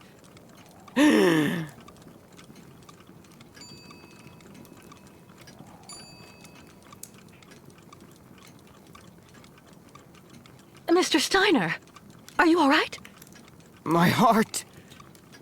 need... my medication. Quickly! Just don't move. I'll go and get your medication right away. No medication in sight.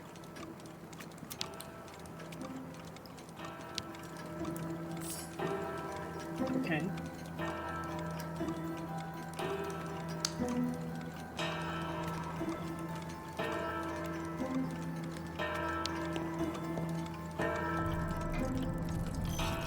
Jesus.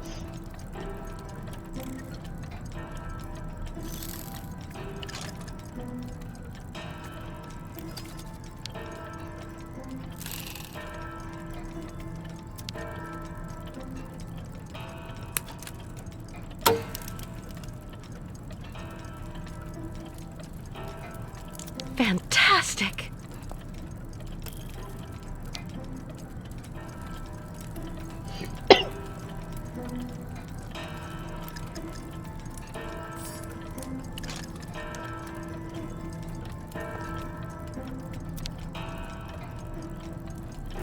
Kirk's prosthesis, but it looks like it isn't finished.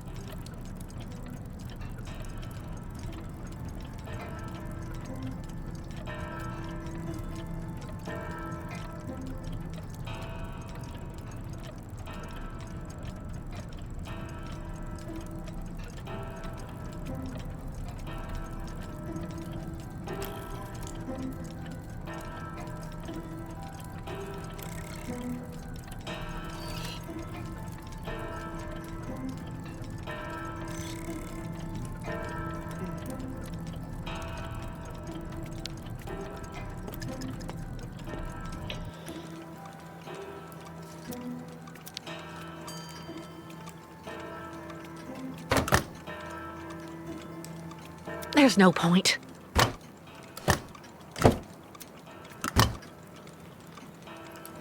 No medication. Yeah, I know.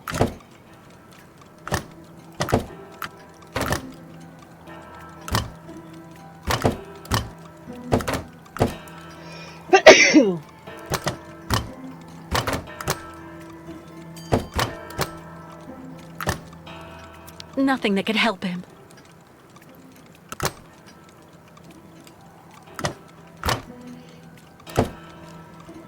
Nothing that could help him.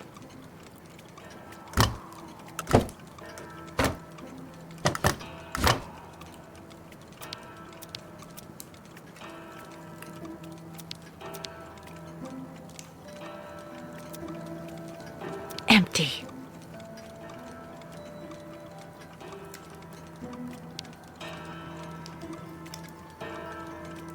My heart. I need my medication. Quickly.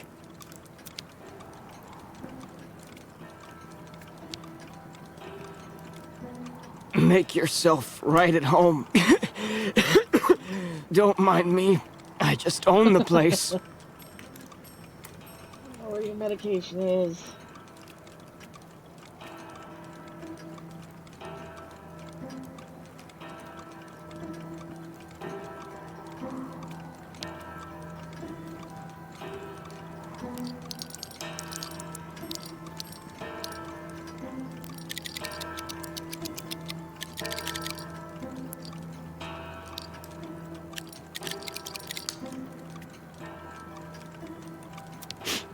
Tea.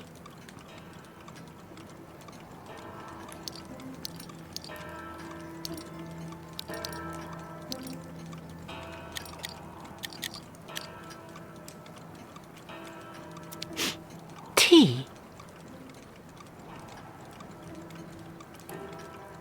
All that clattering must get really tiring after a while.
Nothing that could help him.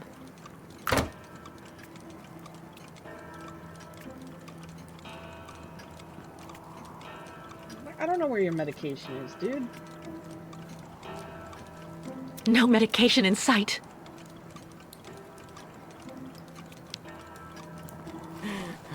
So, you would abandon me to my fate?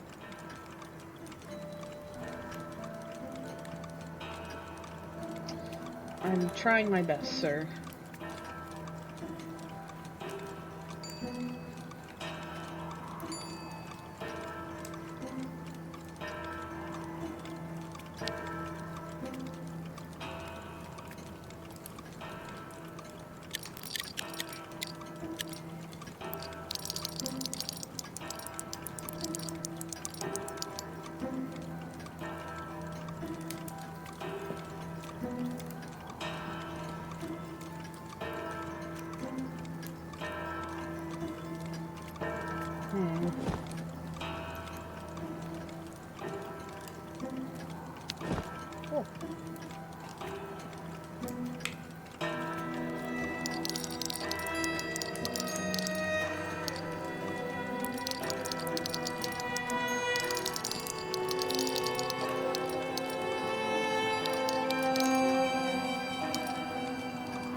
Thank you for your precious help, my dearest Miss Walker. I'm afraid I may have judged you somewhat hastily. Don't mention it, Mr. Steiner. Tell me about the prosthesis. I need to take it back to Kirk very quickly.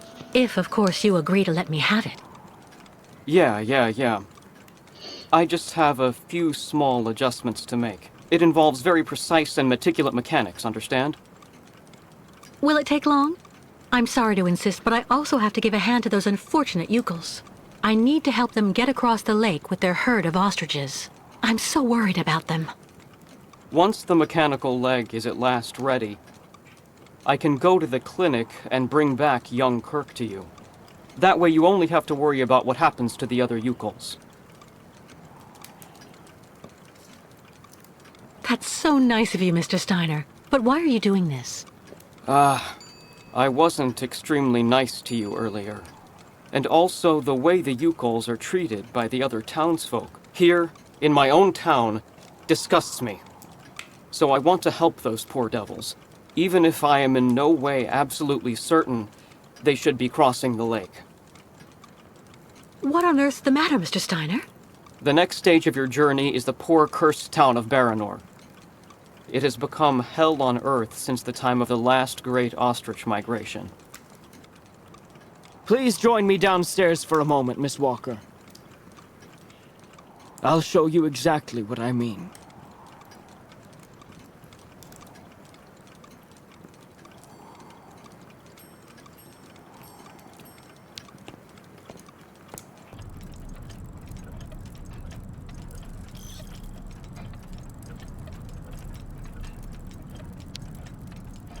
Look just next to the films there, Miss Walker.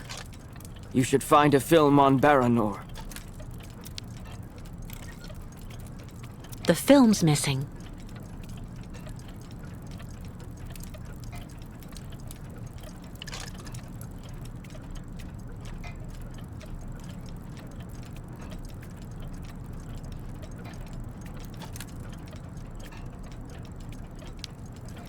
Fantastic!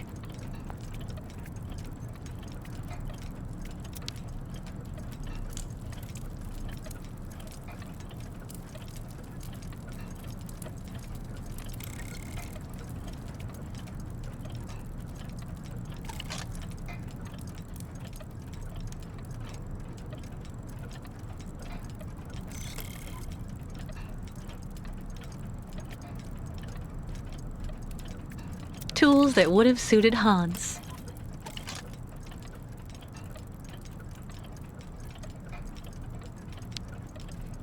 When you found the old film reel, run it through the spool on the projector.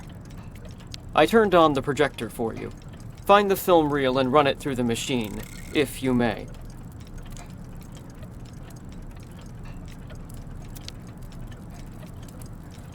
A woman's writing saying, "Grandfather, don't forget to take your medication 3 hours before dinner."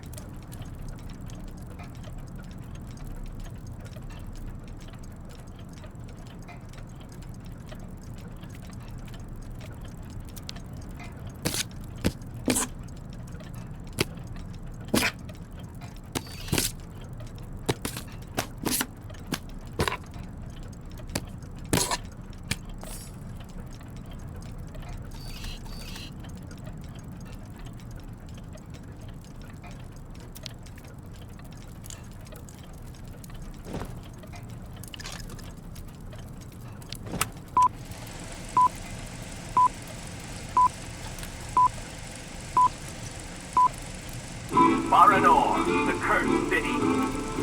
Baranor, the martyred town. Baranor has been nothing but a field of ruins and desolation since a week after the explosion of reactor number 3 in the nuclear power plant. Baltimore is on the other side of the lake, sheltered from the prevailing winds, and fortunately it seems to have been spared from the deadly radioactive clouds. Our town was mobilized to go to the aid of our neighbors. Although our town's means were modest when compared to such catastrophe, there were nonetheless among us some brilliant mechanical engineers. In record time, they developed a small army of automatons capable of helping the affected people. Those men and dogs of steel could go where a human could no longer set foot without becoming seriously ill. Over there, they could be excavators, rescue workers, and treasure bearers. Oscar! They all look like him. Truly magnificent pieces, nicht wahr? The XZ-2000 model is most assuredly one of Hans's major masterpieces. Their mission was to bring back any survivors of the catastrophe to Baltimore, where the victims would receive the best care in Dr. Zamiatine's clinic. The Crystal, the ferry usually responsible for linking the towns of Baltimore and Baranor every day, carried the new type of rescuers to the scene of the drama and brought back the survivors of the catastrophe. So Baranor suffered the ravages of a nuclear accident. But according to that film, the automatons you designed with Hans should have helped save lots of lives, right? I'm afraid that's not how things went. Because of Captain Obo, who... Ah, that must be Sarah. Please come this way, Miss Walker. I'll introduce you.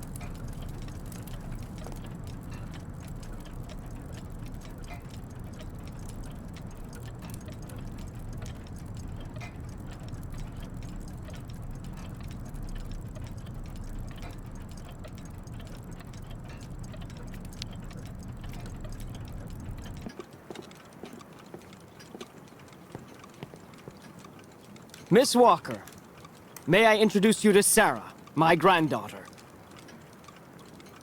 We've actually already met. Haven't we, Sarah? I actually owe Miss Walker a candle. Thanks to her calmness and peace of mind, I'm still here and on my feet. She found my medication and gave it to me before it was too late. Donnerwetter.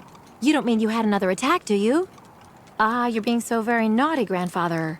You absolutely must let Dr. Zamiatine examine you. Come on, stay calm, my little child.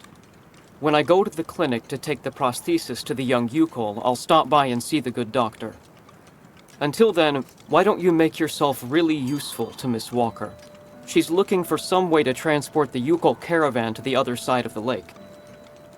Well, I think I've already found the solution. The boat in the film, the Crystal, it must be the ship that's docked in the port. If it was able to transport the automatons you and Hans built, it could carry the ostriches across the lake. Ah, that's not a bad idea. But unfortunately, there's a slight problem of size, dear Miss Walker.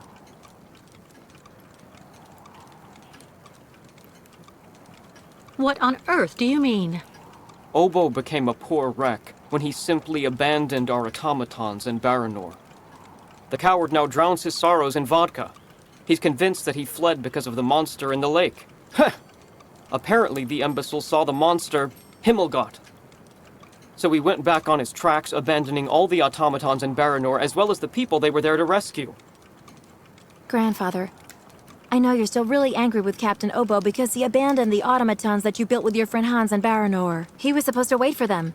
They were going to take all the survivors they found in the rubble to the boat and then bring everyone here to safety in Valsambor. But in the end, when he got to the beach at Baranor and saw the disaster and all the dead, he became really afraid. The disease, the radiation, he must have had an uncontrollable panic attack, so he immediately turned back, dumped the machines on the Crystal into the lake, and came back empty-handed to Valsambor. And the automatons have been there ever since, in hell. But who knows? Maybe today he'll want to sell. I'm sure Kate will be capable of convincing him to help the Yukols. I have to go do my waitressing shift in the tavern. Come by and see me later on, okay? Captain Obo will be there. All right, then. I'll try and convince Captain Obo. Thank you for everything, Mr. Steiner. I don't know if I really should wish you good luck, dear Miss Walker. Baranor is only an open grave now.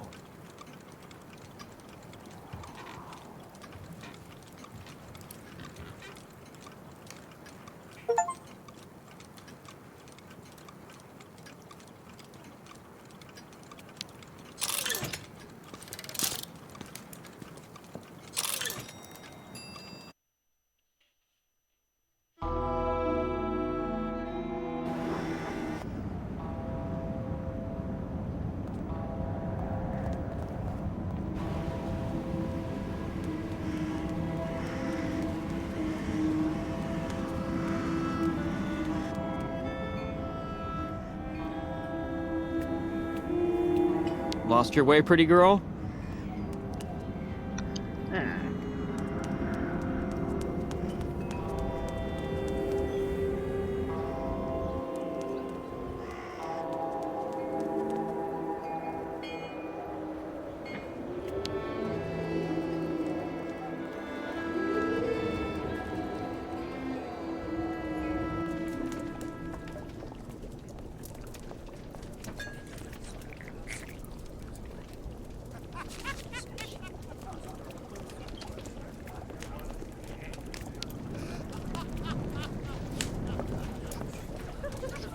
Captain Obo?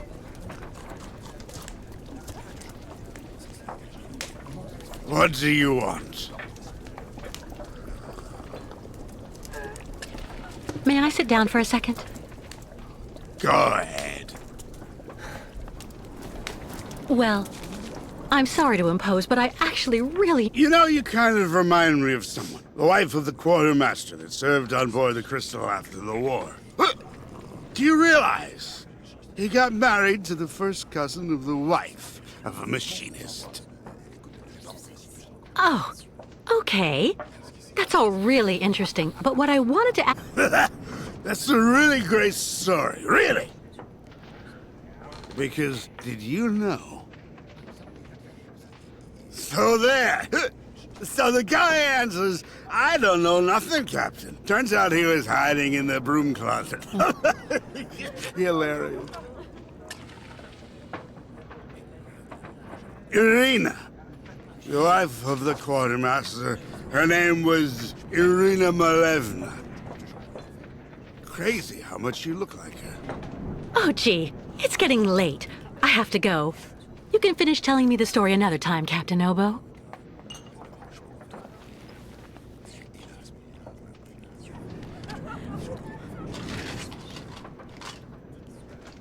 The lake is haunted by a demon. It's watching me. Waiting. I can feel it. I'm sure you can.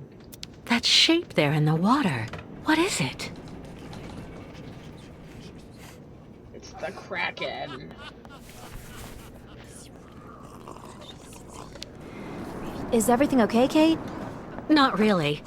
I'd like to ask Captain Obo if the Yukon caravan can go on board his boat to cross over to Baranor. But I can't get a straight answer. He's completely sloshed. I'm sorry, miss, but I really think you're wasting your time. He's getting drunk again to forget his crimes, like he always does. To forget he wasn't brave the way a captain should be. Can you believe it? In Baranor, he just picked up and abandoned his passengers. And I know, he'll never want to see that cursed place again. I'm not sure that's true, lad. Even if he does drink a lot, the captain's a pretty good guy. Say the right thing, and you may be able to convince him. If I'm ever lucky enough to find him sober, even for a moment, I need that drunkard to listen to me. Maybe I can help you with that. I'll make him one of my famous small restoratives. After that, he'll want to sleep for 3 days, but at least his mind will be clear. I'd really appreciate that. Thank you so much, both of you. Don't mention it. The way the Yukols are treated here is an absolute disgrace, so if we can help out...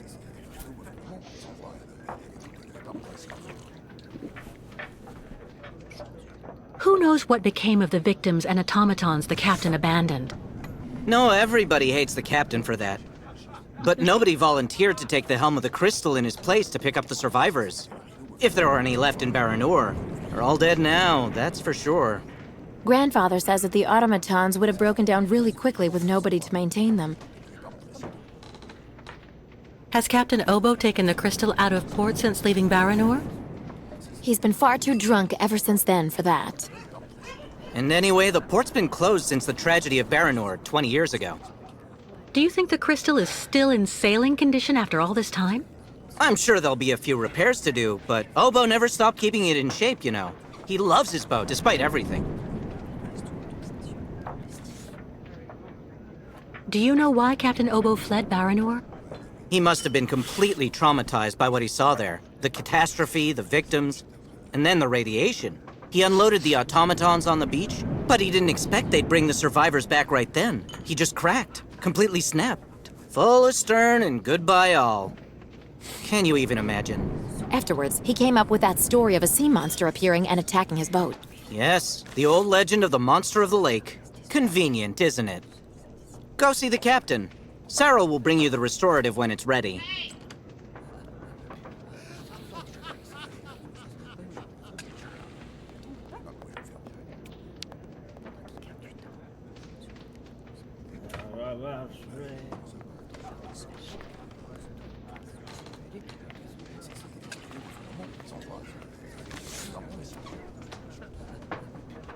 Take this, Captain. This one's on the house.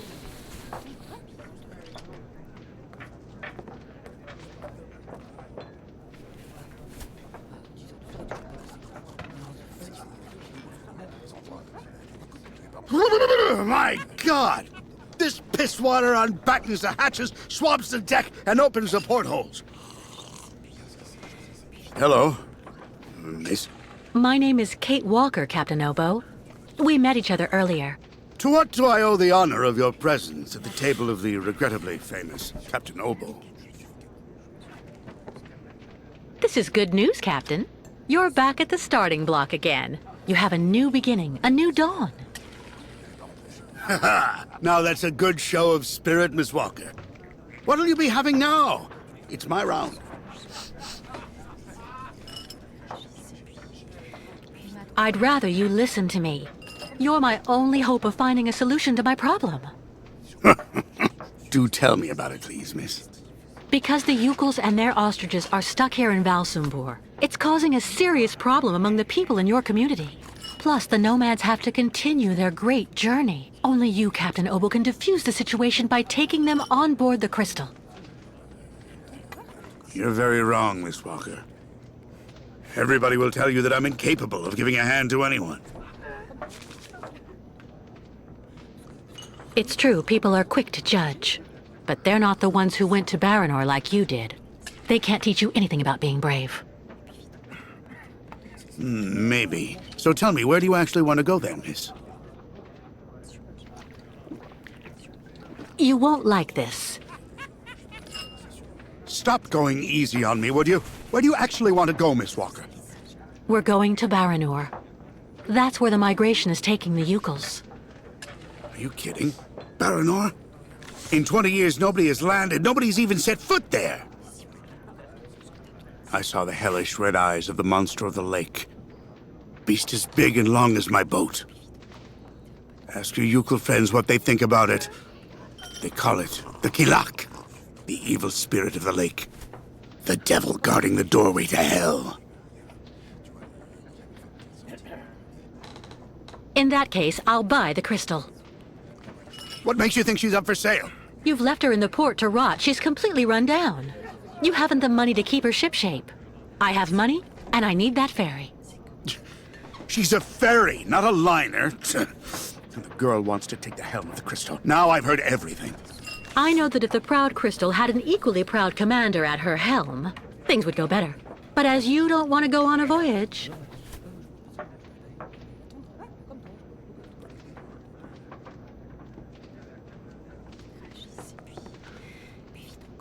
All right. You can get your gang of little savages and board the crystal. I'll take you. Oh, thank you, Captain, really, with all my heart. And thank you on behalf of the Yukels. Oh, but be careful now, Cabin Girl. You're not there yet. There are two conditions, and they are negotiable. First, we stop by Narodas. It's a little town just a bit south of Baranor. That will mean we avoid the most radioactive zones, but it won't actually take you too far off your path. And second, we also sail by day. I'm not going to finish up on the Lake Monster's plate. And it sleeps during the day. The beast is usually a bit of a night owl anyway. I accept, Captain Obo. In that case, all hands on deck now, sailor, because we've got work to do before we can hoist the anchor. Come on, Kate. You hurry off and meet with the captain before he changes his mind. I'll go tell Grandfather to join you on board the Crystal with Kirk. Thank you, Sarah.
All right, Captain. How are the preparations going? There's quite a bit of work to do before we can hoist the anchor, Miss Kate. Maybe I can help you out with something. Well, the coal needs to be stocked up. As for myself, I'll look after getting the water tanks ready to be filled. Take this. It's the code you need for entering the hangar where the coal is kept. You actually need it to use the crane to load the coal onto the crystal. Don't forget to open the storage hatchway first. How do I open the hatchway to the coal storage on the crystal? Just turn the wheel on the ship's bridge, sailor. What do I need to do in the hangar? That's where you'll find all the coal you need for the crystal. One container should just about be enough. And don't forget to use the entry code for the crane that I just gave you. What do I need the crane for? This here is for loading all the coal you get from the hangar onto the ship. Use the code I gave you so that you can access the control post. I'll take care of that, Captain. We need to set sail as soon as possible, so better hurry up.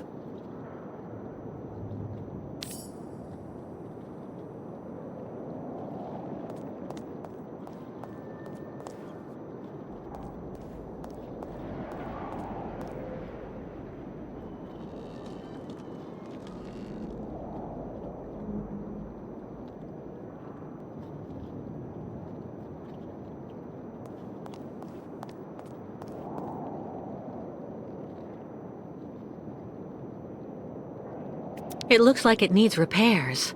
Too bad.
This would be perfect for the Yukos.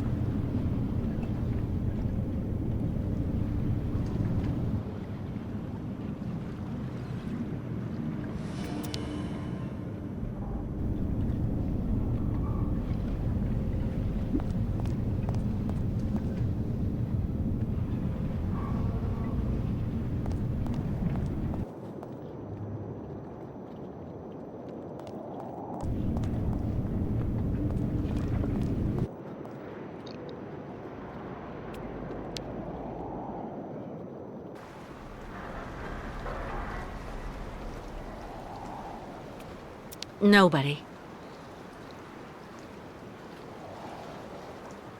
Nobody.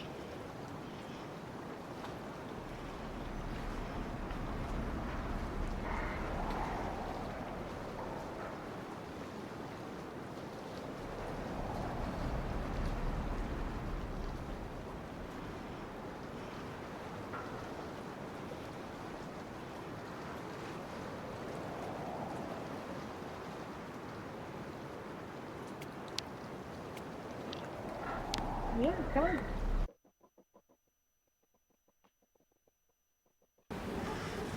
Oh. Look at the kitty kitty.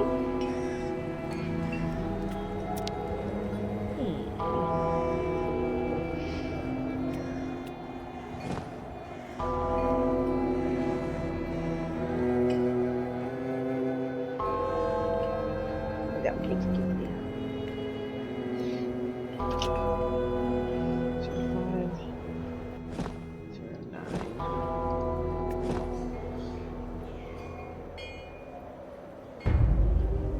0509.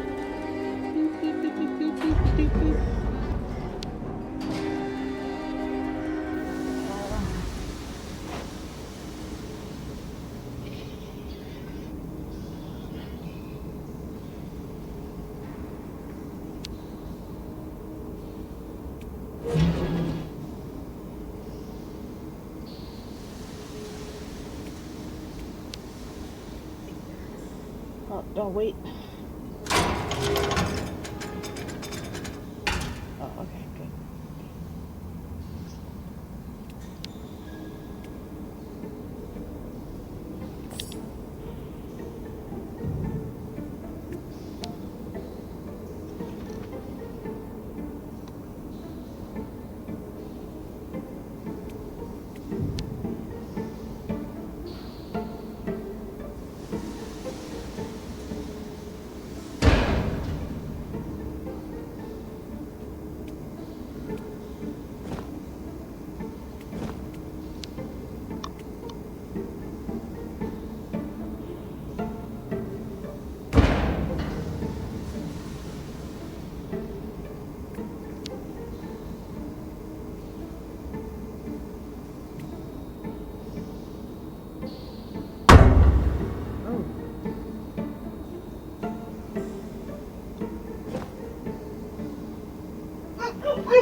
See this one again.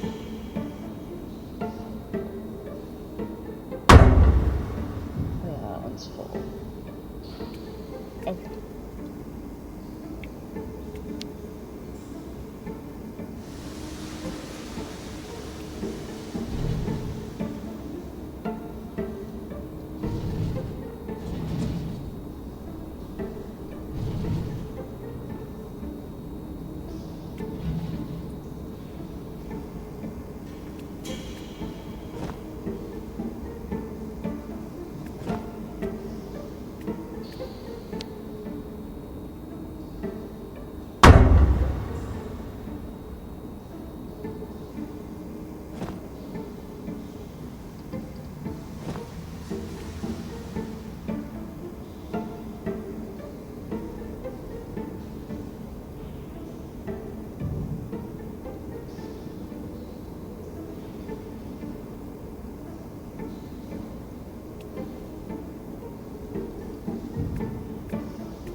fearless Kate Walker.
First, I need to open the tank on the bridge of the crystal.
Apparently you did a very good job loading all the coal, Kate.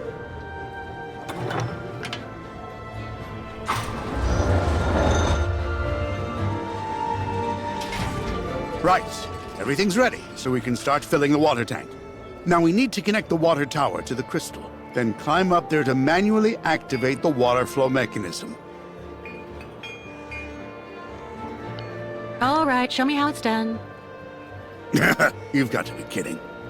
There are too many barnacles on my keel for me to play the acrobat. All right, I'll do it. When you're finished, come and see me on board. There's still a lot to do before we're shipshape.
I took care of the water, Captain. Everything went smoothly. Is everything okay? No. The ignition key for the crystal. I can't find it anywhere. Without it, we can't even start. Come on, just relax. The key has to be around here somewhere. Good Lord, now I remember. 20 years ago, when I got back from Baranor without the automatons, everybody was really very hard on me, you know. Captain, I don't really see what you... So I spent the whole night in the tavern. You should have seen the state I was in when I got back to the Bridge of the Crystal, and then I threw the crystal's ignition key into the water. I swore I'd never set sail on the cursed waters of the lake again.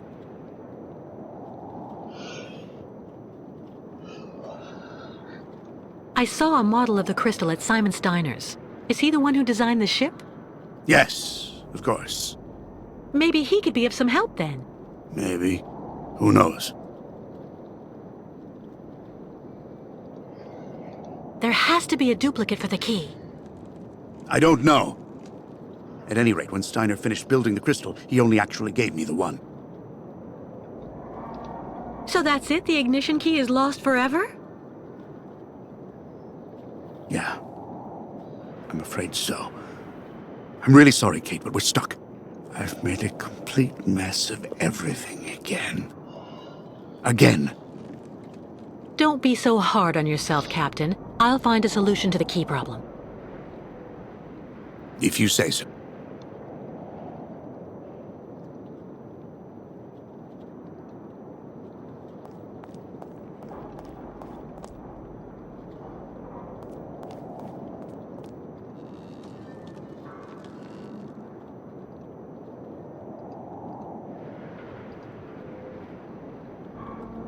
Let's go this door.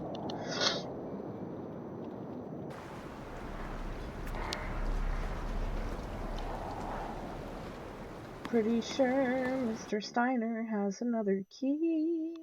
Just to himself he said, I'm not that dumb to give you more than two, just in case you need this. I feel like that's what my mom says about me. She said, give me your extra stuff, cause I know that you're gonna lose it. And she's always right. Yeah. Yes, she is.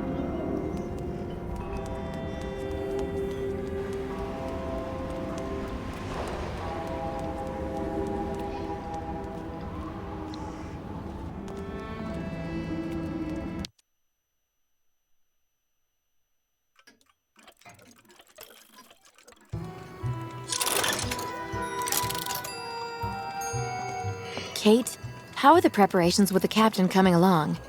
We're making progress, but actually we need some help from your grandfather. Is he here? He just left for the clinic with the artificial leg he made for the Yuko guide, Kirk. I'm minding the shop until he gets back. Maybe I can help you with something? Maybe you can. It seems the captain has misplaced the ignition key for the crystal, and without it we won't be able to leave. So as it was your grandfather who designed the crystal, I figured he just might have a duplicate. I have to admit, I don't see where you could get one of those. Apart from the model downstairs, I don't think he kept a lot of souvenirs of the time when he built the crystal. Would you mind if I had a look? Of course not. Here, take this. It'll let you look at the model close up.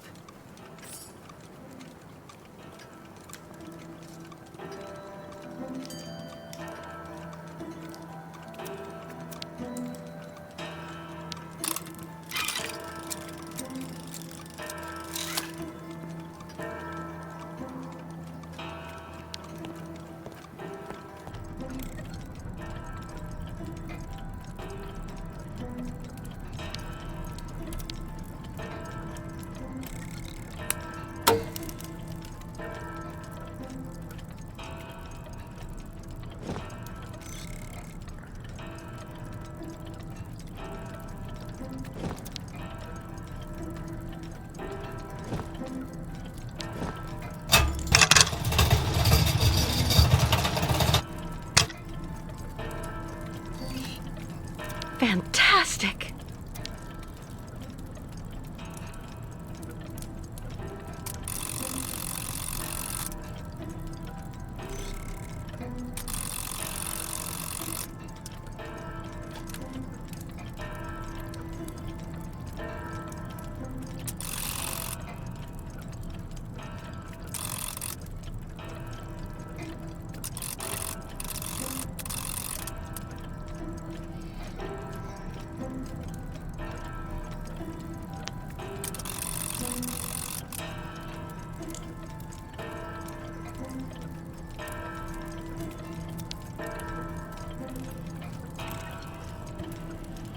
Inaugurated by Mayor Pitois Boulakiani after exactly 2 years and 98 days of labor, this 60-meter-long industrial jewel requires the continued support of over 80 automaton workers. Oh. With the inauguration of this masterpiece, its creator, Simon Steiner, said these words. If I had to sum it up, I would tell you that to overcome the difficulties inherent in such an enterprise, it is always good to add up certain skills that we have, and when the need arises, to know how to think backwards. Wise words that, quite simply, will now ring true 30 years from now. The grateful town of Syberia.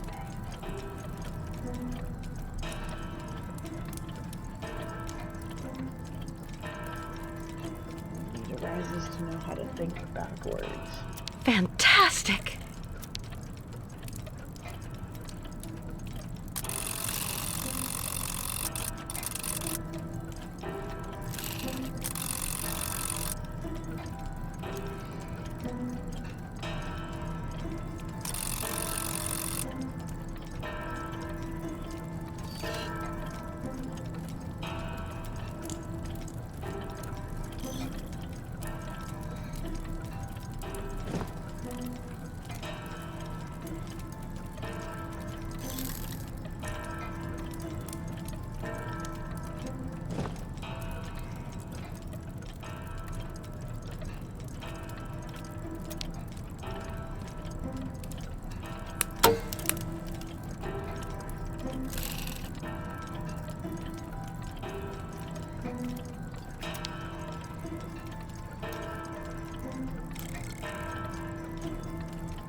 Fantastic!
Oh.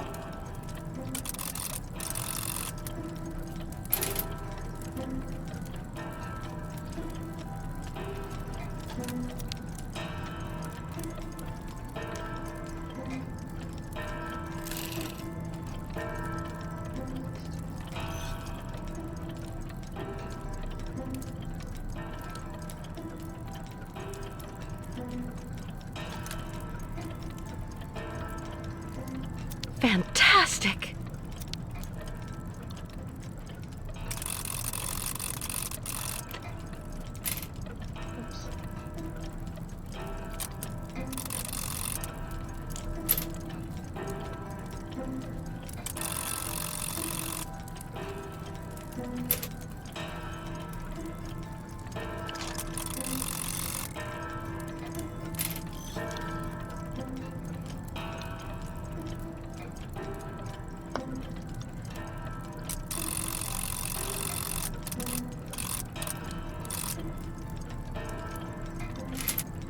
Oh.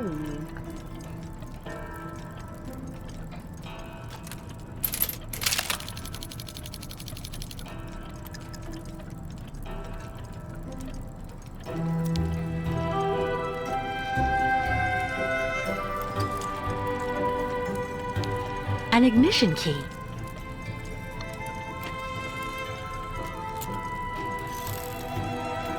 But it looks far too small for the crystal.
Let's try something else.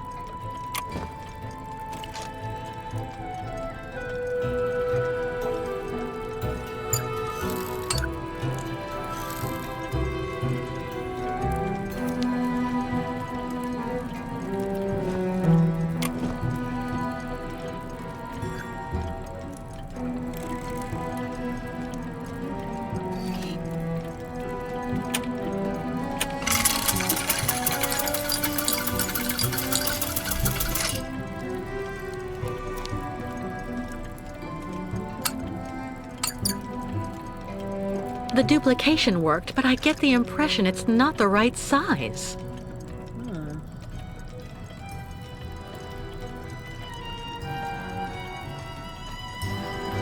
Let's get another one of these.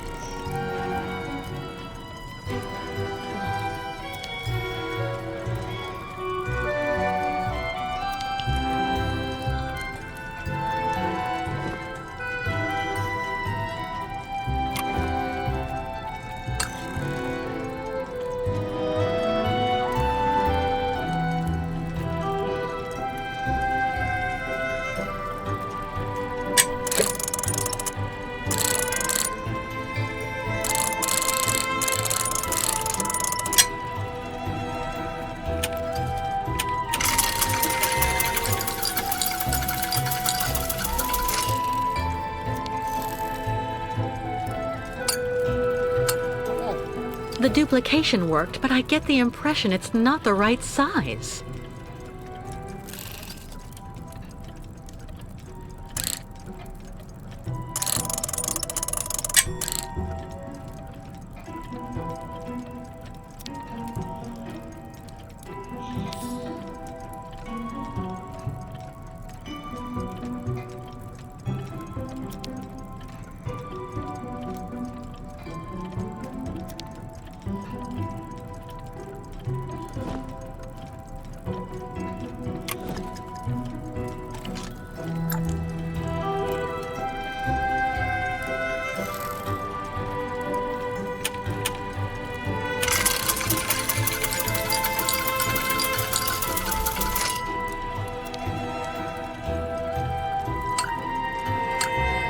The duplication worked, but I get the impression it's not the right size. Okay.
guess I got it, because I got a reward.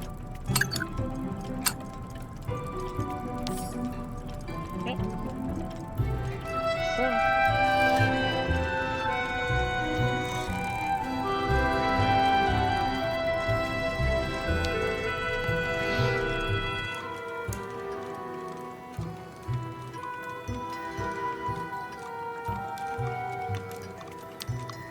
Don't worry.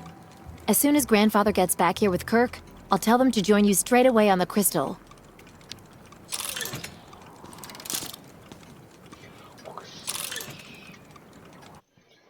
Just a moment, my friends. I'll be right back.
Sorry, I was getting some toast and some honey.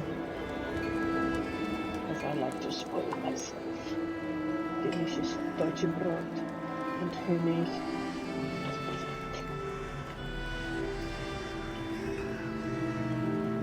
Mit Butter.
Fantastic, Kate. I have to admit, you really know how to get things done.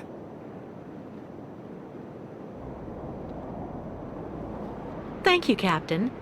Are there any other preparations to carry out? There's just one last problem to solve. The locks we need to use to get out onto the lake.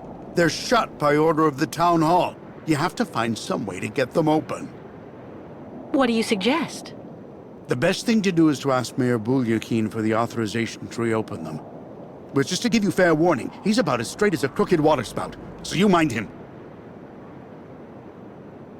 Or you could just get a hold of some explosives and then kaboom! First, I'll try talking to the mayor. Thanks, Captain.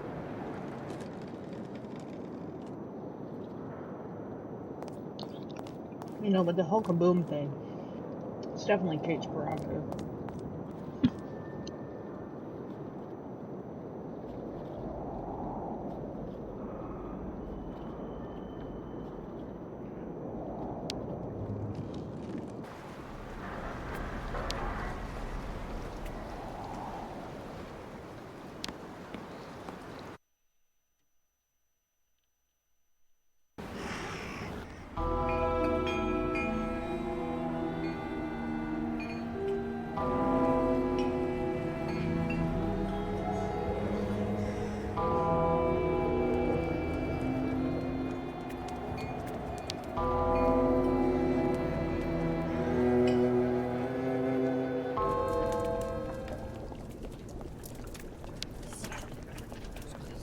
Sarah went on back to her grandfather's shop.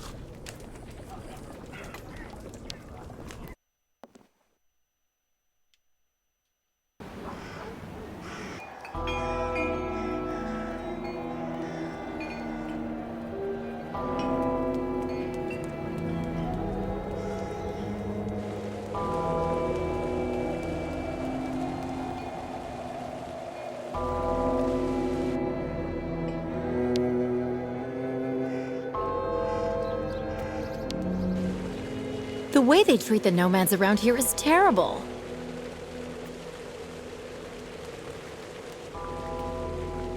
I don't have any coins. Too bad.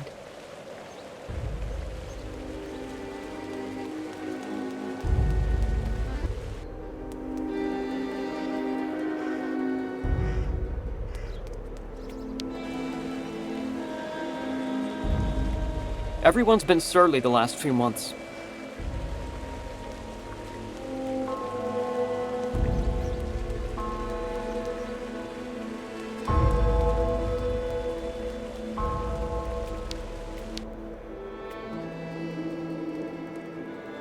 Looking for cigars or some hooch?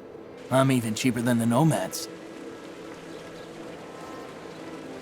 Alright, yeah, no thanks, bud.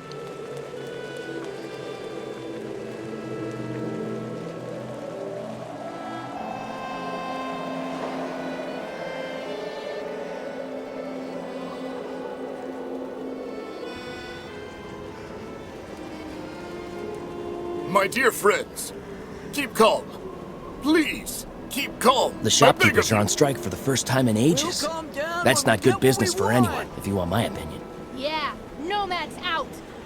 Kick the Yukos out right now, or the strike will get worse! I know just what you mean. Listen to me, my dear friend.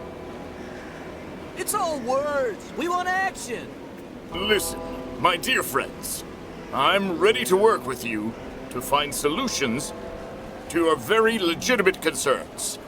And starting tomorrow, I'll receive your delegation. Yeah, you better. And don't try outsmarting us, Bulyakin. Just trust me and you will see. Come back tomorrow and together we'll find an honorable way out of this crisis.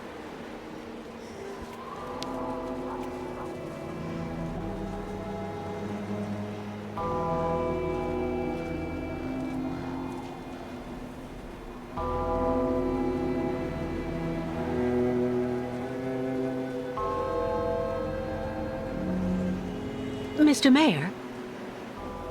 Yes? What now?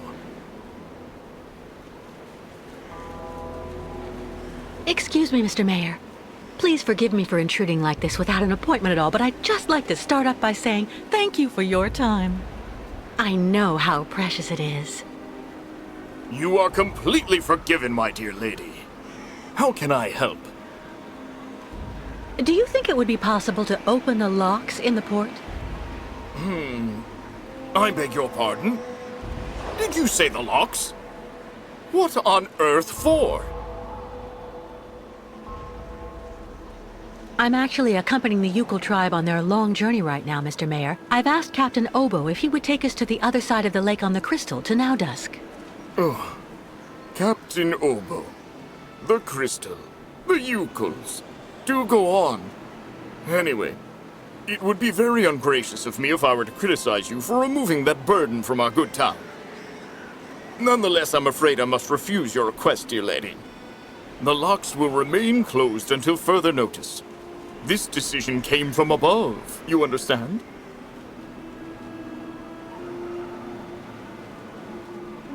I'm really sorry to say this, Mr. Mayor, but are you absolutely certain that's the right decision?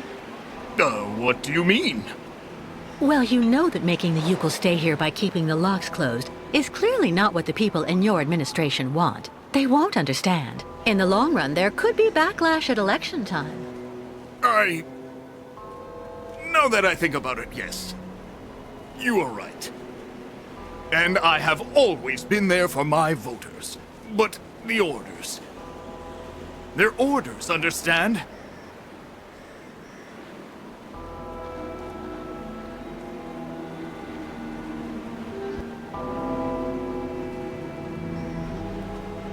I'm listening, my dear lady. Sorry, I have to wash my hands.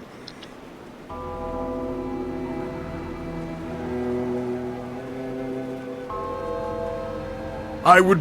You're the mayor, and it's you and you alone who can decide what's right for Valsumbur. So why not reassert your authority once and for all? Authorize the opening of the locks. I could do it, of course. But it's complicated, understand?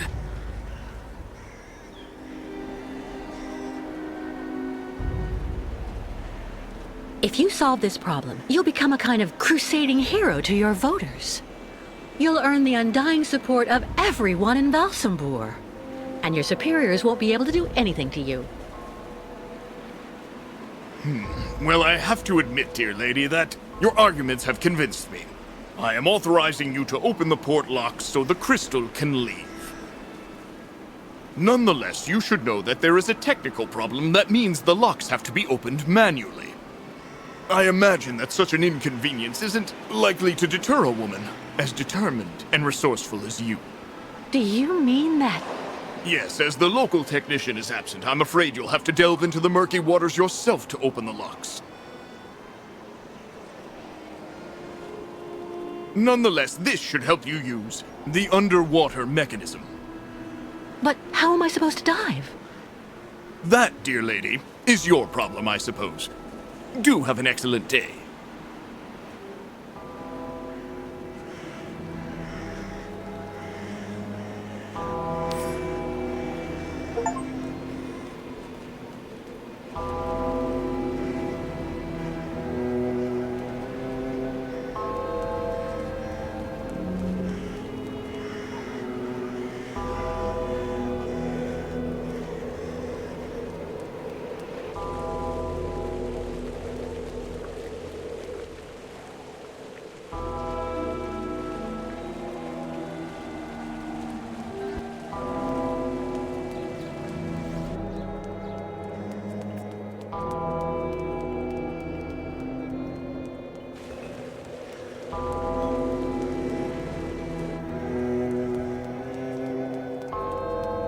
I run.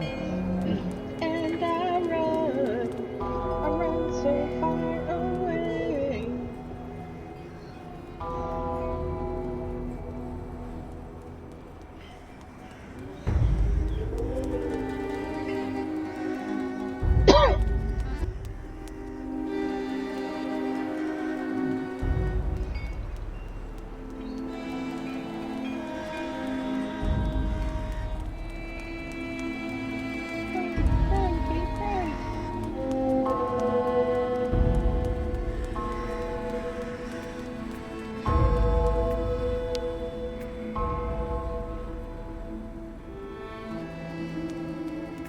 That big boat, the Crystal, it's been rotting at the dock for years.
I wonder if I can move around with my keyboard. I can! Yes, oh, so much easier. But I do need to pick up the screen right now.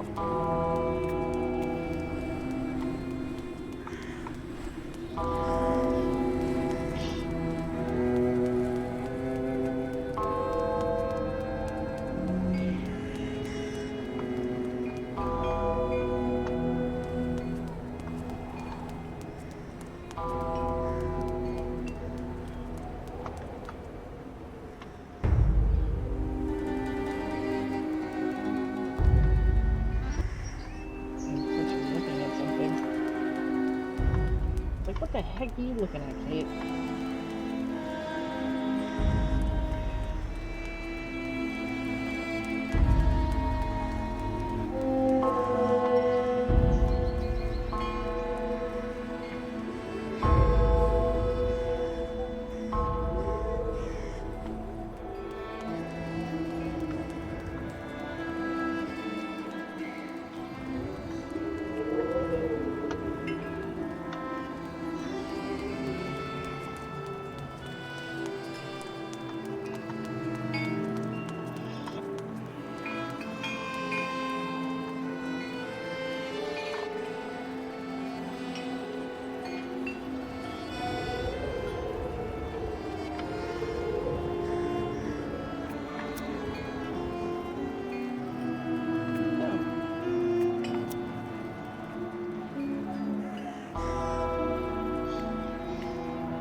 Well?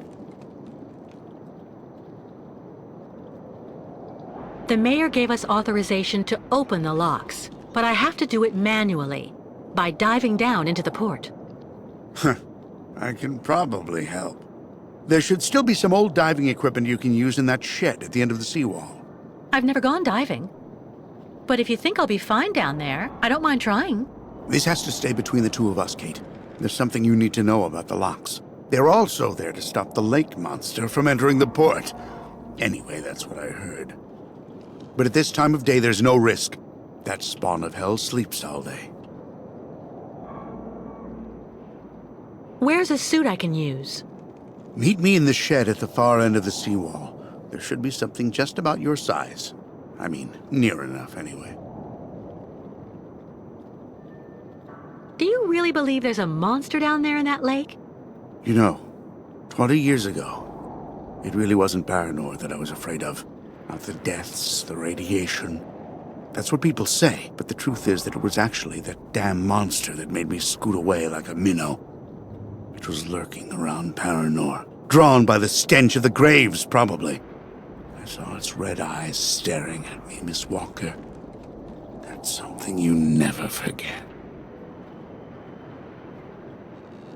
Underwater? How am I supposed to open the lock gates? They're kept in place with some kind of steel locks. Just try and pull them out using their mechanism. All right. There's nothing to it. Meet me in the shed at the end of the seawall.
I opened the shed for you.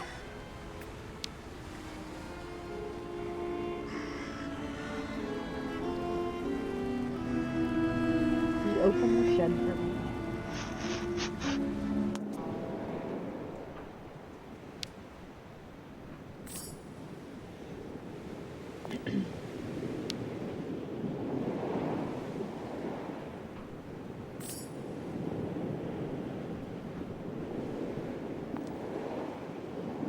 I have to get all the equipment together and get it ready before I change.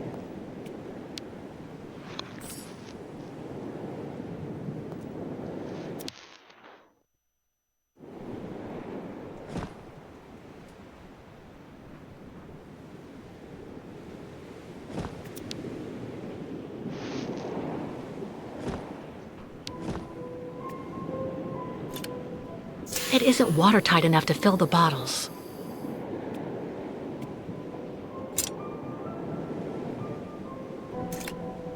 Nothing. I must have forgotten something.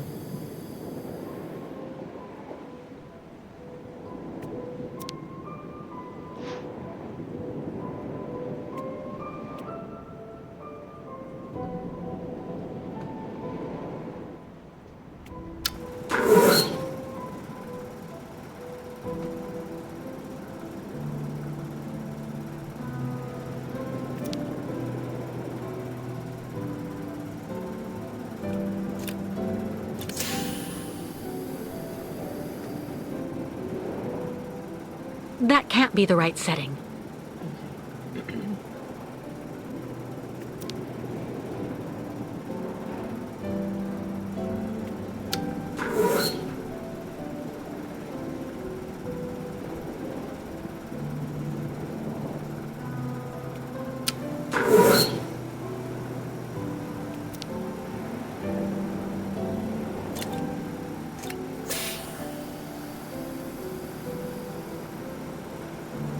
That can't be the right setting. 180 bars. Okay.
That's gonna be cold.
Not a chance.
I'll go back up after I open the locks.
earth could have left these marks? A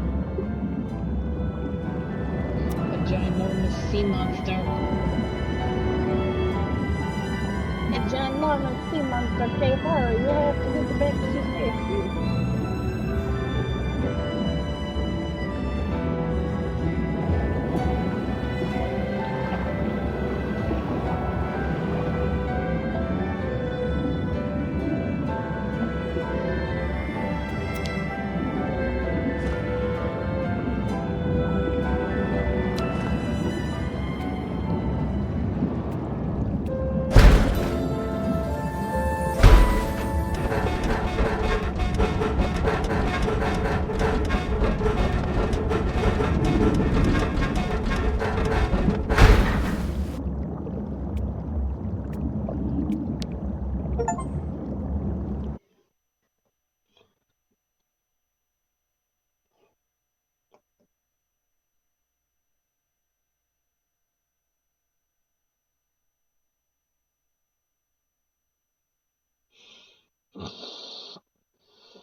Well done, Kate. I couldn't have done better myself. Well, if everything's ready, I'll go and get the Yukels right away. In the meantime, I'll go and make sure that everything's all set. By the time you come back here with the Nomads, we'll just have to cast off. Perfect. I'll see you later, Captain.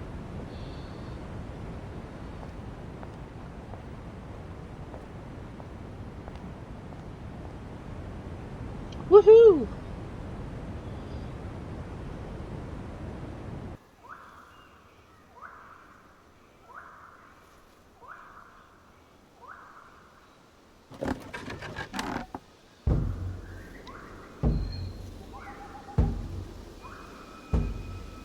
What time is it?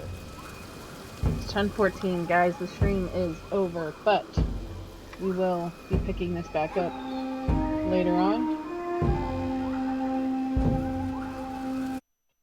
So, join me next week as we continue Syberia 3. I will see y'all later. See you later.